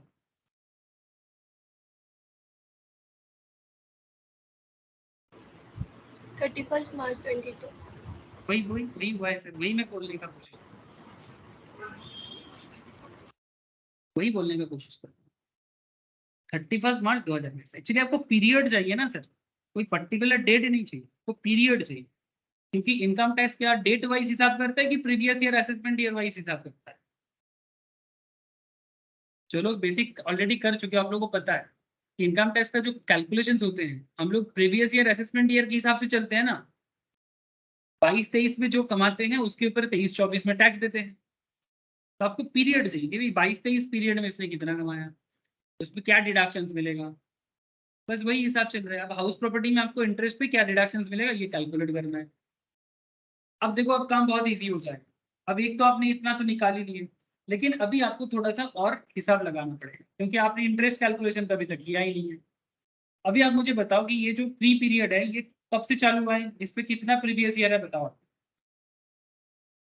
फर्स्ट में 2018 जो है इसका प्रीवियस ईयर बताओ।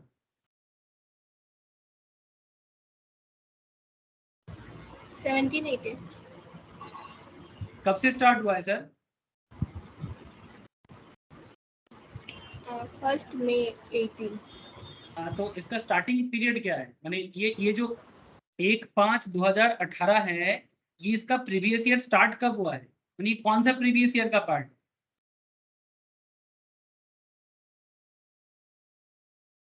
इनकम टैक्स क्या कहता है, ये सब बेसिक्स ऑफ इनकम टैक्स है सर, बोलो। ये स्टार्ट हुआ है 1/4/18 को, खत्म होगा 31 मार्च 2019 को, ये सर नो। उसके अंदर आता है फर्स्ट में 18, 18-19 है, 17-18 नहीं। अनोन बोलो सर। Yes sir. ये 18-19 है ना सर?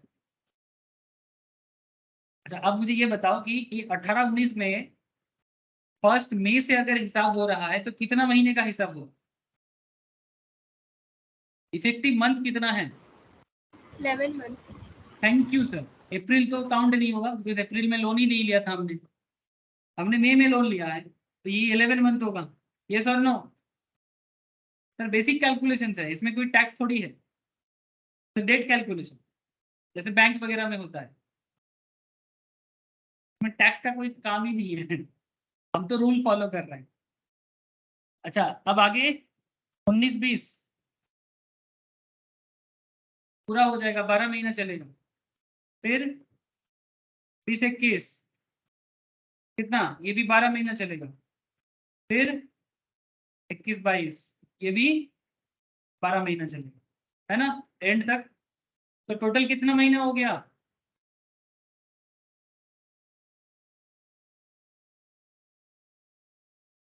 टोटल कितना मंथ हो गया सर?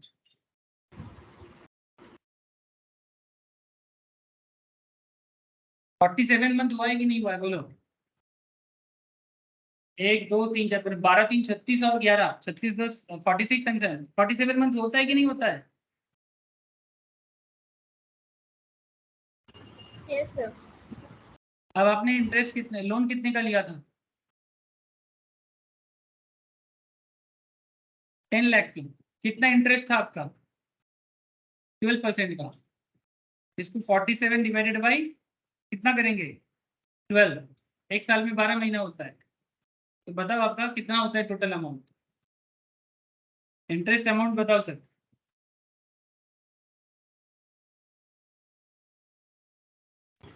4,70,000। ये आपका इंटरेस्ट अमाउंट हो गया सर प्री कंस्ट्रक्शन का। अब ये 4,70,000 को क्या करना है, 5 इक्वल इंस्टॉलमेंट में डिस्ट्रीब्यूट करना है, बताओ कितना होगा? 94। अब ये 94,000 को 5 साल में डिस्ट्रीब्यूट करना है, starting with the year in which construction is completed. Construction कब कंप्लीट हुआ? 22-23, 23-24, 24-25, 25-26, कितना सालों के लिए? जिस साल कंप्लीट हुआ और 4 साल, 26, 27, 22, 23 में कितना देना है? 94। Next year 94, next year 94, next year 94, next year. इस तरह से आपका हर साल डिस्ट्रीब्यूट हो जाएगा प्री कंस्ट्रक्शन इंटरेस्ट। समझ में आया? डिडक्शन हो जाएगा ये डिडक्शन मिलेगा आपको, बेनिफिट है आपका जितना भी टैक्स अमाउंट होएगा, आपका जितना भी टैक्स अमाउंट होएगा इससे ये माइनस होगा। अब मैं आपको बताता हूँ कि इसका फॉर्मेट कैसे होता है। मैंने आप लोग ऑलरेडी ऐसे क्वेश्चंस किए हो, लेकिन आपको थोड़ा सा इंटरेस्ट कैलकुलेशंस का कॉन्सेप्ट नहीं पता था, आपने जस्ट डायरेक्टली इंटरेस्ट को पुट कर रहे थे। बट इस बार मैं आपको दिखाऊंगा कि इंटरेस्ट कैसे पुट होता है। अच्छा, एक चीज आपने अभी तक कैलकुलेट नहीं किया, प्री कंस्ट्रक्शन तो कर दिए सर, पोस्ट कंस्ट्रक्शन का हिसाब क्या होगा?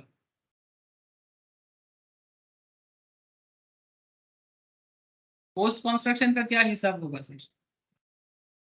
प्री का तो कर लिए, but what about the post? बहुत इजी है।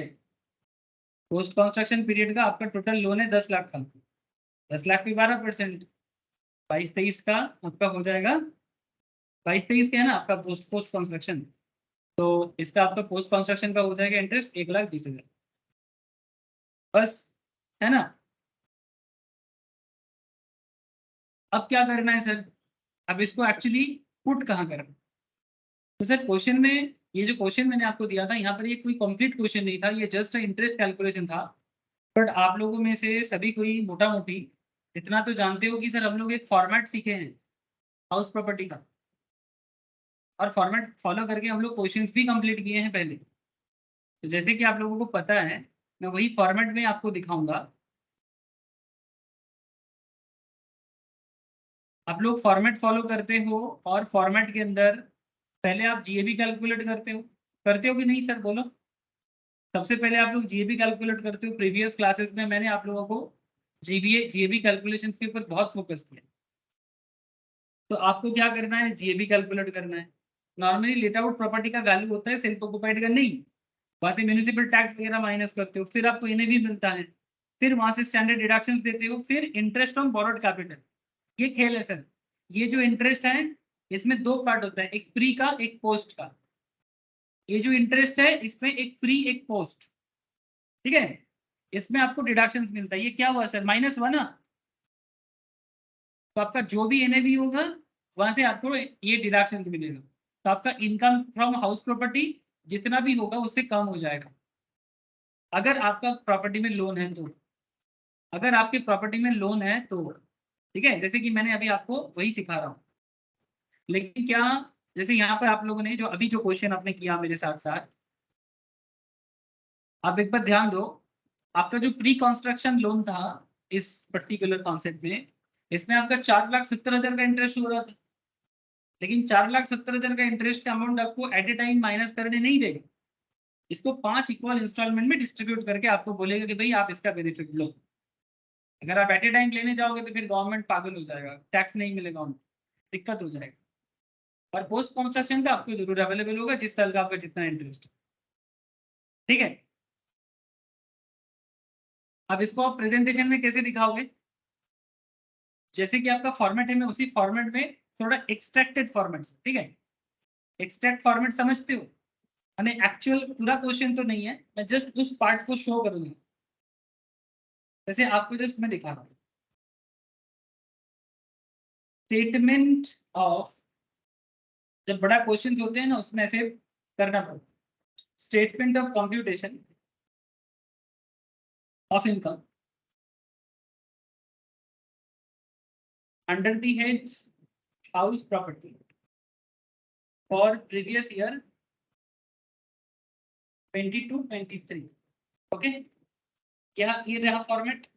जैसे मैंने आपको यहाँ पर भी सिखाया था, जब मैं आपको नॉर्मल फॉर्मेट दिखाया था तब भी आपने ये चीज लिखा था। सिमिलरली लिखना पड़ता है सर, ये कुछ चीजें क्या होता है ना, क्या बोलते हैं उसको, मैंने ऐसा ट्रेडिशन, बेसिकली हर चीज का एक हेडिंग होता है, वही हेडिंग है। अब क्या है सर इसमें, आपको मैं एक छोटा सा फॉर्मेट करके दिखा देता हूँ। हाउस प्रॉपर्टी में एक पर्टिकुलर का फॉर्मेट में 3 कॉलम आएगा, एक पर्टिकुलर का कॉलम आएगा, एक लेट आउट प्रॉपर्टी का कॉलम आएगा और एक सेल्फ ऑक्युपाइड का।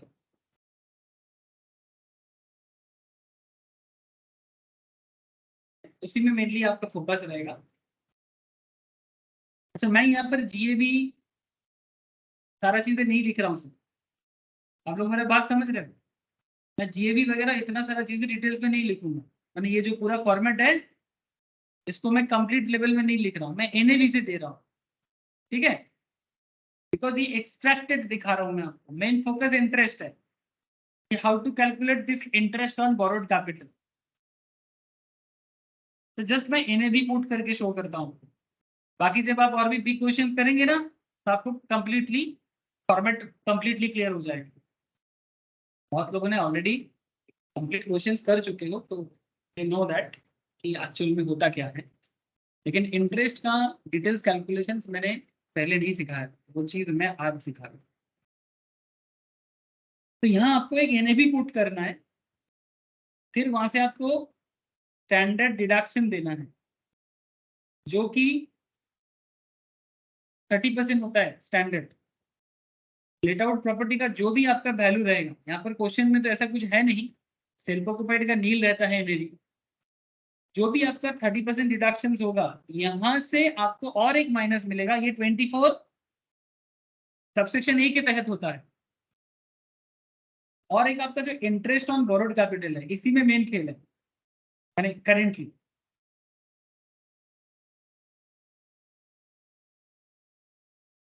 इसमें आपका 2 पार्ट होता है सर, एक प्री और दूसरा पोस्ट। तो प्लीज टेल मी, आपका जो करंट क्वेश्चन हुआ इसमें प्री कंस्ट्रक्शन इंटरेस्ट कितना हुआ बोलो? 94,000 94। और पोस्ट कंस्ट्रक्शन इंटरेस्ट कितना हुआ? 1,20,000 दोनों को जोड़ के बताओ।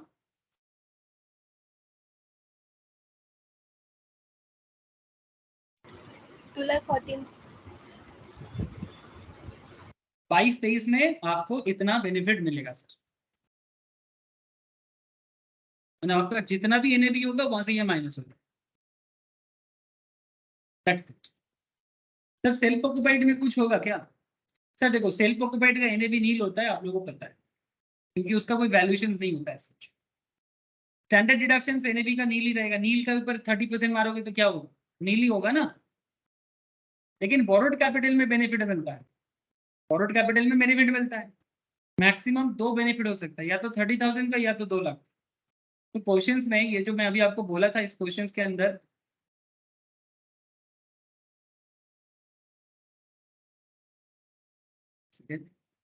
ये जो मैंने अभी आपको दिखाया इस क्वेश्चंस के अंदर एसेट सेल्फ ऑक्युपाइड के बारे में डायरेक्टली कुछ बोला नहीं था, बट मैं इसको कुछ एजम्पशंस लेके कर देता हूँ कि मैं मान लेता हूँ कि लोन जो है सेल्फ ऑक्युपाइड में 1499 के पहले का है। अगर ऐसे एजम्पशंस आप करते हो तो सेल्फ ऑक्युपाइड में आप 30,000 का मैक्सिमम मतलब डिडक्शन ले सकते हैं, मैक्सिमम 30,000 का डिडक्शन आप ये एज्यूम करके लिखा मैंने, ये एज्यूम है, ठीक है, एज्यूम मान लिया। तो इस तरह से आप इंटरेस्ट कैलकुलेशंस पे बेनिफिट ले सकते हैं। बोलो सर, समझ में आया कि इंटरेस्ट कैसे कैलकुलेट होता है, प्री कंस्ट्रक्शन का बेनिफिट कैसे दिया जाता है, पोस्ट कंस्ट्रक्शन का भी क्या होता है, और इसको कैसे डिडक्शंस के तौर पे यूज किया जाता है। हो जाएगा ऐसे बेटा? सर। हाँ बोलो सर, बोलो। सर 2,14,000 डिडक्शन है। हाँ डिडक्शन से इंटरेस्ट एंड बोरोड कैपिटल का इंटरेस्ट है ना, डिडक्शन भी नहीं लेगा ना। नहीं समझा? हाँ सर वो 2 लाख का लिमिट, हाँ बोलो। 2 लाख का लिमिट समझ था, आ गया। 2 लाख का लिमिट था ना सर, ये 2 लाख तक एग्जाम्पशन दिया जा सकता है। वो तो सेल्फ ऑक्युपाइड में, यस सर। सेल्फ ऑक्युपाइड में आप 2 लाख तक का बेनिफिट ले सकते हो, उसका अलग प्रोविजन है ना सर। ये चीज मैंने आपको बताया ना कि अगर आपका लोन 1499 के बाद है तो ऐसे केसेस में आप मैक्सिमम 2 लाख ले सकते हो, बट अगर आपका लोन 1499 के बाद का है, पहले का है, तो आपको मैक्सिमम 30,000 का बेनिफिट मिलेगा।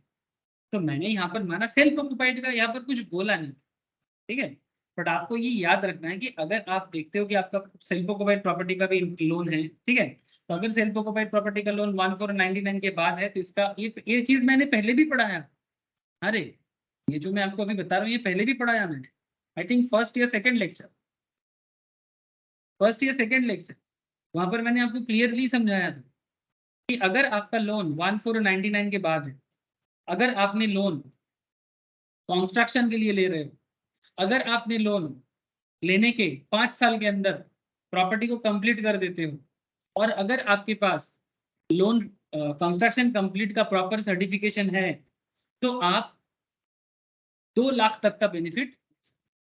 बट मैंने यहाँ पर एज्यूम किया कि यहाँ पर 1499 के बाद का बेनिफिट, मैंने 1499 के पहले का नहीं है, सेल्फ ऑक्युपाइड में बाद का, मैंने 1499 के पहले, तो मैंने 30,000, ये जस्ट एक एग्जाम्पशन लेके मैंने किया। आगे मैं आपको दिखाऊंगा, बहुत बहुत केस आएगा जहां पर आप देखोगे कि 2 लाख का बेनिफिट आपको मिले। बात समझ में आया? Yes sir. ये जो मैक्सिमम 2 लाख तक का बेनिफिट का मैटर है, ये सेल्फ ऑक्युपाइड के केस में है। सेल्फ ऑक्युपाइड प्रॉपर्टी के केस में आप मैक्सिमम 2 तरह का बेनिफिट ले सकते हो, या तो 30,000 या तो 2 लाख। और 30,000 और 2 लाख के बीच का सिंपल कॉन्सेप्ट ये कि एक लोन आपका 1499 के पहले का हो, तो मैक्सिमम 30,000 अवेलेबल है आज भी। और अगर लोन बाद में लिया गया है 1499 के बाद, तो फिर आपको 2 लाख तक का मैक्सिमम बेनिफिट मिल सकता है। पर लेट आउट प्रॉपर्टी के केस में आप जितना इंटरेस्ट भरोगे उतना ही आपको बेनिफिट मिलेगा। जैसे कि इसमें 2,14,000 हुआ है। बातें समझ में आया? Yes sir. प्रीवियस लेक्चर एक बार रिवाइज करो सर। आप लोगों के कुछ सवाल देख के मुझे ऐसा लग रहा है कि जो लोग क्लास किया है वो लोग भी भूल गया है। सर भूलना नहीं है सर, ठीक है, पढ़ाई जिंदगी भर के लिए होते हैं। एक बार पढ़ो पर अच्छे से सर, कॉन्सेप्ट मैं इसलिए समय दे रहा हूँ, मैं हड़बड़ नहीं कर रहा हूँ सर, ठीक है। हड़बड़ करेंगे तो सीख नहीं पाओ, ठीक है। ऐसा मेरे को अगर सिलेबस से खत्म करना होता तो फिर मैं हड़बड़ करके निकल जाता, हो गया और क्वेश्चन। लेकिन सर कहीं ना कहीं आप लोग भी थोड़ा सा घर पे मेहनत करो, थोड़ा सा रिवाइज करते रहो, टाइम को यूटिलाइज करो सर। अच्छा और एक क्वेश्चन देता हूँ सर, चलो एग्जाम्पल 2।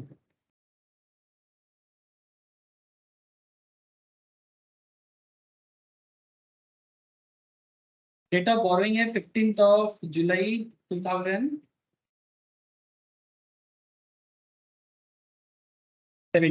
ठीक है, 17 का हिस्सा। लोन का अमाउंट को मैं सेम रखता हूँ बिकॉज हमें कॉन्सेप्ट से मतलब है।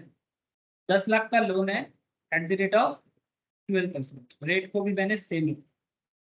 बैंक का नाम बदल के मैं HDFC कर दिया। चलो date of completion of construction जो है तो 31 मार्च 2023, ठीक है। Date of completion of construction 31 में 2023। Calculate the amount of interest eligible for deduction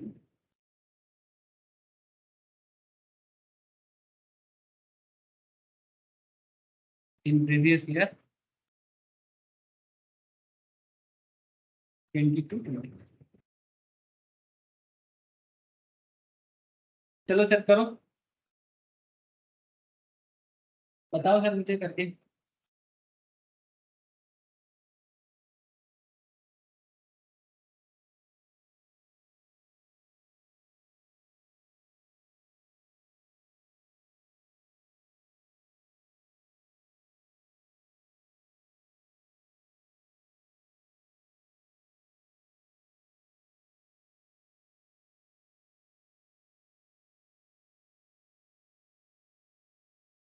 sir बोलो सर। भाई हुआ, स्टार्ट किया आप लोगों ने? चलो मैं भी पीछे पीछे आता हूँ, मैं भी आप लोगों के पीछे पीछे स्टार्ट।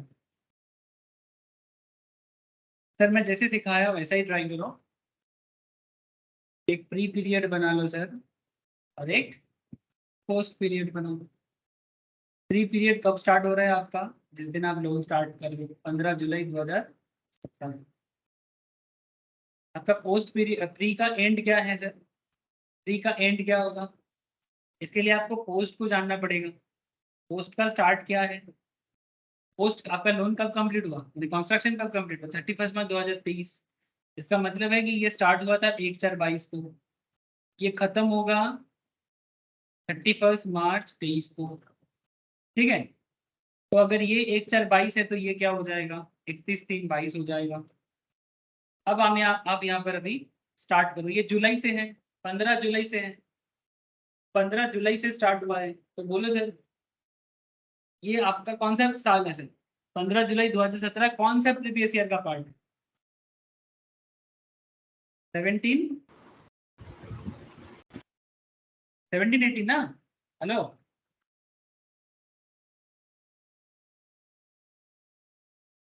17 18। अच्छा आगे जाके ये कब तक खत्म होगा? 18 19 19 20 20 21 21 22। ओके, 22 तक जाएगा सर एकदम। 17 18 में आपका कितना कितना टाइम पीरियड का समय क्या लगा, मतलब कितना दिन का इंटरेस्ट कैलकुलेट हो रहा है? Sir 8.5। Sir 8.5, thank you sir. Count करो, जुलाई का 15 दिन मैंने आधा मंथ चला गया, तो फिर जुलाई में 0.5 मानेंगे, फिर अगस्त से लेके मार्च तक 8 महीना, तो 8.5। Very good sir. इधर पूरा 12 महीना, इधर भी 12 मंथ्स कंप्लीट, इधर भी 12 मंथ्स कंप्लीट, यहाँ पर भी 12 मंथ्स कंप्लीट। तो कुल मिला के आपका कितना दिन का इंटरेस्ट होता है सर?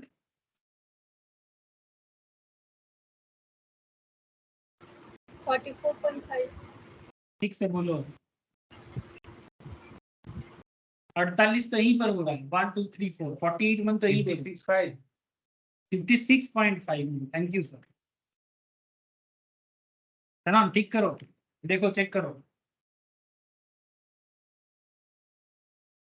हाँ सर ठीक हो गया।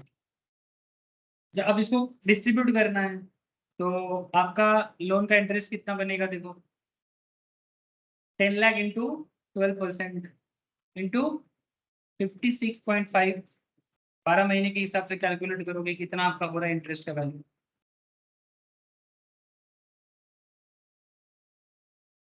1,13,000। क्या सही हुआ मेरा? देखो तो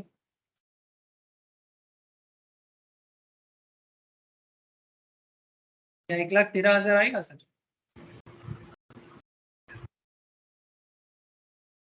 और पोस्ट कंस्ट्रक्शन का क्या करेंगे? पोस्ट कंस्ट्रक्शन का 22-23 का ही सिर्फ होगा, इजी है।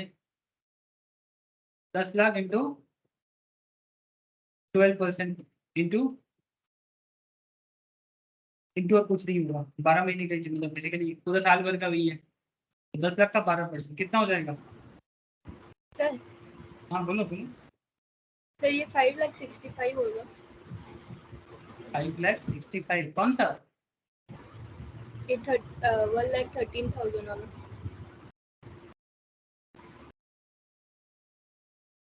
अच्छा ये कितना होगा? 5,65,000। ओहो सर, मैंने डिवाइड कर दिया, सॉरी सर। ठीक ठीक है, मैं सही किया था सर। आप इसको डिवाइडेड बाई 5 करो, आ जाएगा 1 लाख तक। 5,65,000 ना, इसको डिवाइडेड बाई 5 तो करो।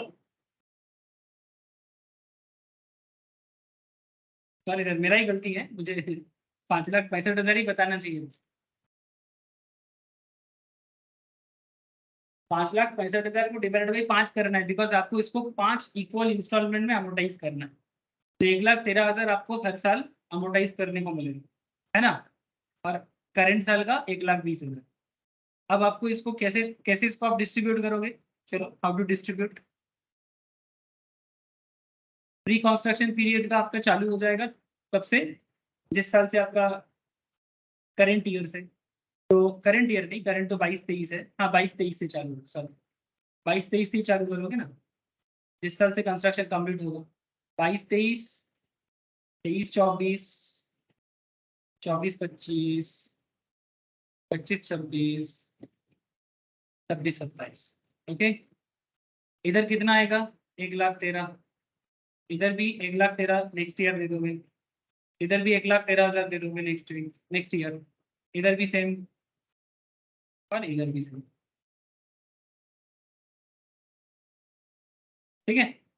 अब क्या करना है सर, अब क्या करना है, अब आपको यहाँ पर स्टेटमेंट ऑफ कंप्यूटेशन कैलकुलेट करना है, स्टेटमेंट ऑफ, স্যার একটা কথা ছিল, বলো বলো বলো, আগেরটা তো বললেন কিন্তু আমি ভুলে আছি যে 5টাতে ডিভাইড করবো কেন? যদি 5 এর বেশিও তো হতে পারে অনেক সময়। না রুলস এটা, আচ্ছা, আচ্ছা। Income tax actually provision based concept, ঠিক আছে। इनकम टैक्स लॉ, ठीक है, income tax law is a provision based concept होता है सर। यहाँ पर जो नियम बोला जाएगा आपको उसी नियम से करना। प्रोविजन का मतलब क्या, जो लॉ में लिखा हुआ है। Income tax is the hybrid mode of subject, इसमें आपको कैलकुलेशन करना पड़ता है लॉ को फॉलो करके, ठीक है। अब लॉ बोला है कि 5 इक्वल इंस्टॉलमेंट करना है, ये देखो, ये मैं आपको इसीलिए पहले प्रोविजन पढ़ाया। इनकम टैक्स का कैलकुलेशन मनगढ़ंत नहीं होता है, यानी ऐसा नहीं कि कोई अपनी मर्जी से कर पाएगा, ऐसा नहीं है, जैसा डिपार्टमेंट बोलेगा वैसा करना है। तो 5 इक्वल इंस्टॉलमेंट बोल दिया था रूल के अंदर, उसी को फॉलो कर रहे हैं। বুঝতে পারলি? হ্যাঁ স্যার। একটু বেসিক্সের ক্লাসগুলো আর হাউস প্রপার্টির প্রথম ক্লাসটা, যেটা আমি অডিও করে তোকে বলেছি, একটু প্লিজ নেক্সট উইকের মধ্যে কমপ্লিট করে নে, তোর অনেক প্রশ্নের উত্তর তুই কমপ্লিট করে দে। মানে তাহলে তোর এই ধরনের প্রশ্নগুলো আর আসবে না। মানে আমি বলছি না কি এই প্রশ্নগুলো করিস না, কিন্তু আমি বলতে এটা চাইছি কি এই প্রশ্নগুলো অটোমেটিক্যালি একটু বেসিকের ক্লাসটা হয়ে গেলে তাহলে দেখবি অটোমেটিক্যালি বুঝতে পারছিস কি ট্যাক্সটা কি জিনিস, ঠিক আছে? বুঝতে পারলি? রাহুল, হ্যাঁ স্যার। ডোন্ট ওয়ারি, সব আস্তে আস্তে বুঝে যাবে। অনেক দূর যাওয়ার আছে, lots to go, promises to keep. हाँ सर, बहुत दूर जाना है, बहुत वादा निभाना है। ओके सर, चलो statement of computation of income under the head HP for the previous year 22, suspend year 23। जो कुछ भी मैं कर रहा हूँ as per income tax rule के हिसाब से कर रहा हूँ सर। नियम ना तो मैं बना सकता हूँ ना तो कोई और, ठीक है। पूरे भारत में जो भी नियम चलता है सब इनकम टैक्स का चलता है। आप लोग अगर इनकम टैक्स के बारे में रेगुलर नॉलेज अपडेट करना चाहते हो, आप incometax.government.in की साइट में जाओ, या फिर आप incometax.efiling.government.in में जाओ। यहाँ पर जाके भी आप इनकम टैक्स के बारे में करंट अपडेटेड जो भी चल रहा है आपको खबर मिलेगी, ठीक है। इसमें भी आप किताब जैसे ही लिखा हुआ है सर सारा चीज, ठीक है।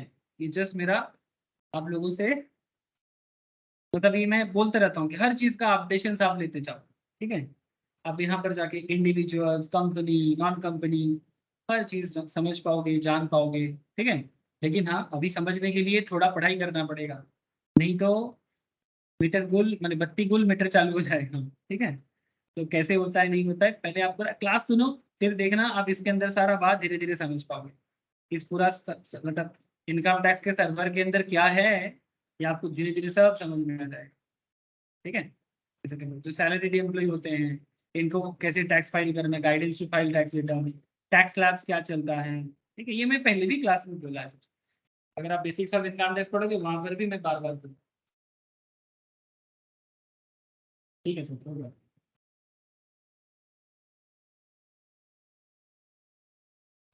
Follow the rules. स्टेटमेंट अच्छा, स्टेटमेंट एक्सट्रैक्टेड है सर, कंप्लीट स्टेटमेंट नहीं है। मैं ये मान के चल रहा हूँ कि हम लोग NAV से चल रहे हैं, ये जस्ट अ शॉर्टकट है, मैंने ये कंप्लीट क्वेश्चन तो नहीं है ना। मेन फोकस इंटरेस्ट है मेरा, मेन जो तो जवाब देना था तो मैंने आपको दे दिया, बट ये तो जस्ट मैं आपको ये बताने के लिए बता रहा हूँ बार बार कि इसका प्रयोग कहाँ होता है। ये फॉर्मेट है, फॉर्मेट के अंदर जब हम लोग जीएबी कैलकुलेट करके एनएबी तक पहुंचते हैं, मैं बस जीएबी से एनएबी तक पहुंचने का जो एरिया है उसको मैं स्किप कर दिया। क्यों? Because that is not necessary now, because हम बस आपको दिखा रहे हैं कि भाई ultimately interest on borrowed capital का कैसे हिसाब होता है और उसका एप्लीकेशन एरिया कहाँ है, इसी को मैं शो करूँ। तो एनएबी आपका से फॉर एग्जांपल लेट आउट का कुछ तो होगा, लेट आउट प्रॉपर्टी का एनएबी होता है सर नेट एसेट वैल्यू, ठीक है, sorry net annual value.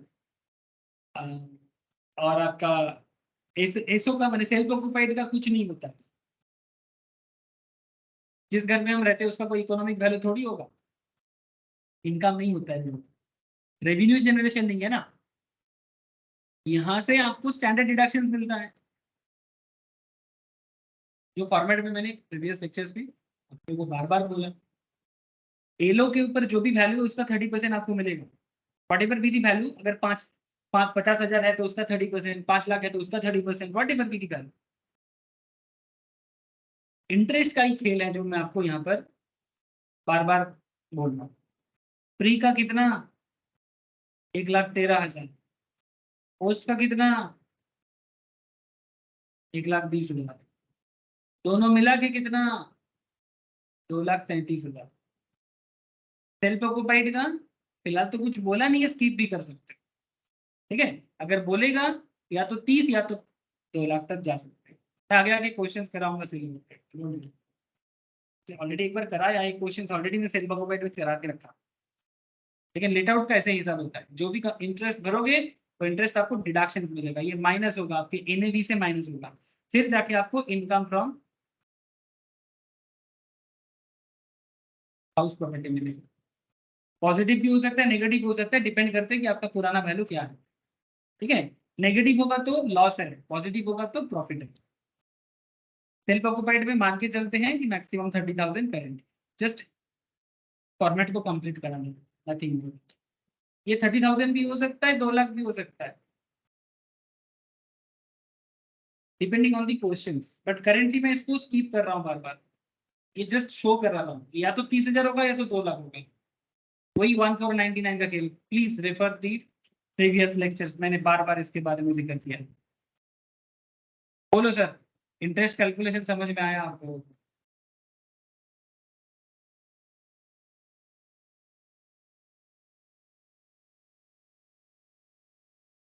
Tell me sir, interest calculation समझ में आया आप लोगों को? हाँ सर। कुछ होमवर्क दे रहा हूँ घर पे करने के लिए, मैं मंगलवार वाला क्लास में चेक करूंगा। एग्जाम्पल 3, डेट ऑफ बोरोइंग 1 मई 2017, ठीक है। 10 लाख का लोन है, 12% का इंटरेस्ट है। इसको मैं फिक्स इसलिए रखा just for the easiness, but doesn't matter, जो भी एग्जाम में क्वेश्चंस में पूछेगा आपको उसी हिसाब से करना है। बैंक का नाम कुछ भी रख लो, एक्सिस बैंक कर लो। DOCC, date of completion of construction जो है, इसे आप 20 जनवरी 2022 कर लो, ठीक है। 20 जनवरी 2000 कैलकुलेट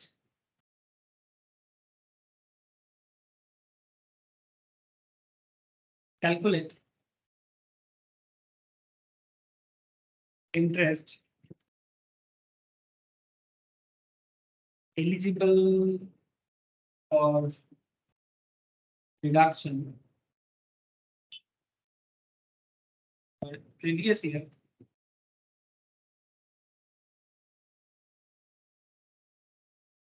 एक बात का ध्यान रखना सर, 20 जनवरी 2022 22-23 का पार्ट है कि 21-22 का पार्ट है?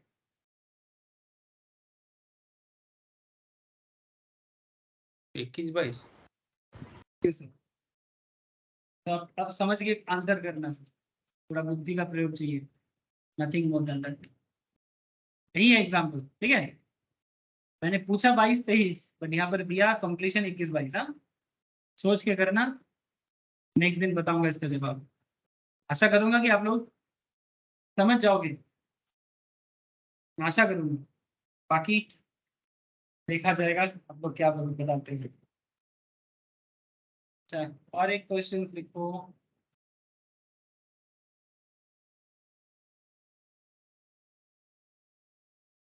डेट ऑफ बोरोइंग 1 अगस्त 2017 ही कर दो। 10 लाख @12%। बैंक का नाम कर दो IDFC बैंक। ठीक है। Date of completion of construction कर दो 10 सितंबर 2000। डेट ऑफ कंप्लीशन कर दो 10 सितंबर 2022 किया था ना, 22 किस कर दो। और एक चीज यहाँ पर जोड़ दो सर, DORL। हाँ, DORL यानी date of repayment of loan. Full form लिख लो सर, बाद में नहीं समझ पाओगे। DORL, date of repayment of loan. Loan repayment हुआ सर 31 दिसंबर 2000, इसको आप कर दो 2022। But calculate interest eligible for deductions।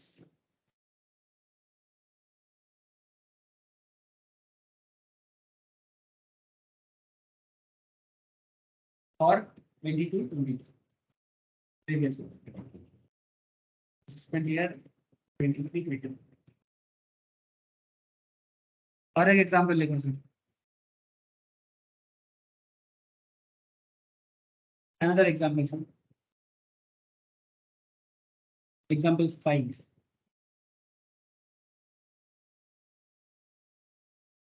date of borrowing 15th April 2006, 15th April 2016।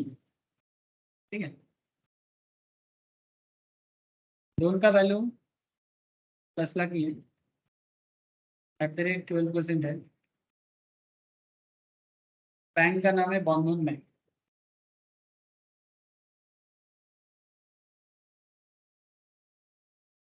DOCC 15 जुलाई 2000।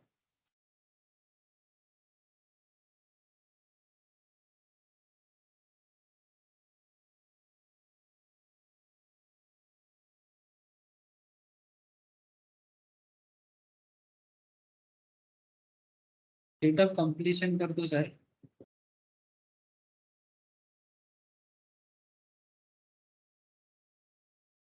23 का 15 जुलाई 2023। 6 साल अप्रैल 16 से 16 to 23। हाँ ठीक है।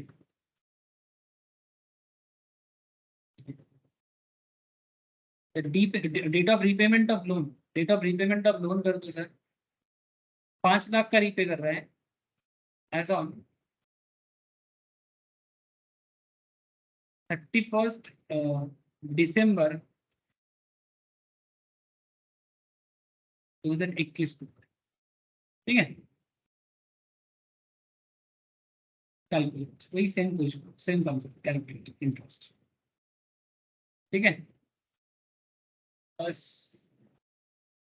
और एक लास्ट एग्जाम्पल 6।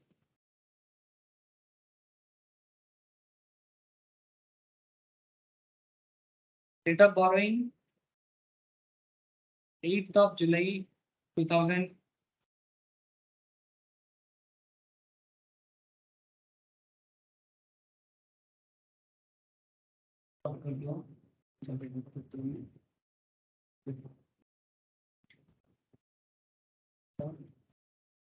Yes, 2020।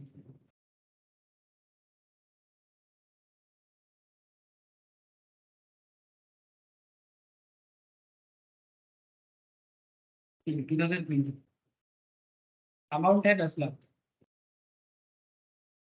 @ 12%। बैंक का नाम दे दो,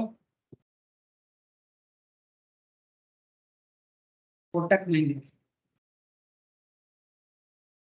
ठीक है, कोटक बैंक, DOCC 24 जनवरी 2023।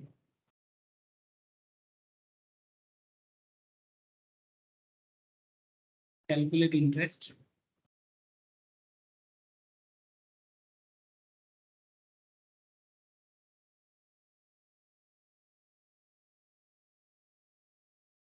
बस इतना कर लोगे तो इंटरेस्ट कैलकुलेशंस में आपको कौन रोके सर? लिख लिया आप लोगों ने या बाकी है क्या?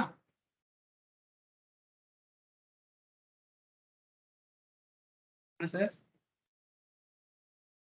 सुनो, लिख लिए कि नहीं? राहुल, नील, हाँ सर। लिख लिया ना? है सर। उधर अब इसको घर पे ट्राई करो, ठीक है? आयन लिखे चीज तो यस सर। सर वही DORL के date of repayment of loan মানে কিছুটা অ্যামাউন্টের লোন রিপে করে দিয়েছি লামসাম, আচ্ছা তাহলে ওটা ডিডাক্ট হয়ে যাবে স্যার? হ্যাঁ, ওটা ওই অ্যামাউন্টের উপরে ইন্টারেস্ট ক্যালকুলেশনটা ভ্যারি করবে। আর যেটাতে ডেট দিয়েছেন DORL এ 31 ডিসেম্বর, হ্যাঁ, সেই ডেটটাকে হিসেব করবি। ধর 10 লাখ টাকার লোন আছে, ধর তুই আজকে একটা বাড়ি কিনেছিস, বাড়িটাতে ধর 20 লাখ টাকার লোন আছে, 20 লাখ টাকার উপরে ইন্টারেস্টের হিসেব যেটা হবে, তুই যদি কোনো একটা পার্টিকুलर डेटे लोनটা রিপে করে দিস। अच्छा मैं हिंदी में बोल देता हूँ सर, मानो कि आपने 20 लाख का घर का लोन लिया है और आपने घर का मानो आज आपने उसका लोन का आधा हिस्सा 2 साल बाद रीपे कर देते हो, ठीक है, 10 लाख, ठीक है, लमसम में। तो आगे जो इंटरेस्ट रहेगा, ऑब्वियस बात है कि उसमें आपका इंटरेस्ट रेट मतलब जो कैलकुलेशन से वो कम हो जाएगा। ये सर नो, 10 लाख का लोन 20 लाख का लोन था, 10 लाख रीपे कर दिए, तो बाकी जो इंटरेस्ट रहेगा इंटरेस्ट लो हो जाएगा ना, হবে কি হবে না?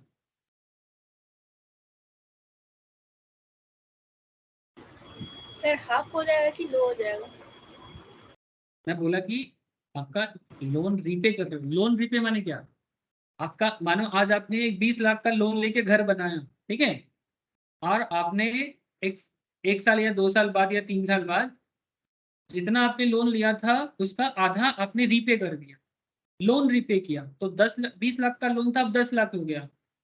तो मैं आपको पूछ रहा हूँ कि लोन इंटरेस्ट में उसका इफेक्ट पड़ेगा कि नहीं पड़ेगा? हाँ सर। कम हो जाएगा ना? हाँ सर। वही बात कर रहा हूँ, ट्राई करना आप लोग घर पे क्वेश्चन, ठीक है, मैं नेक्स्ट क्लास में बताऊंगा। Okay Ayan, yes sir.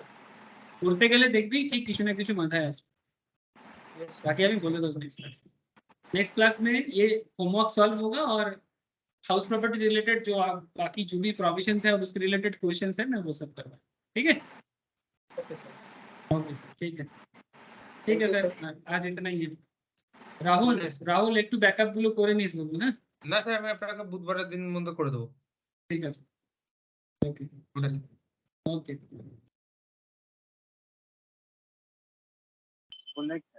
Good night sir. Good night sir, good night sir.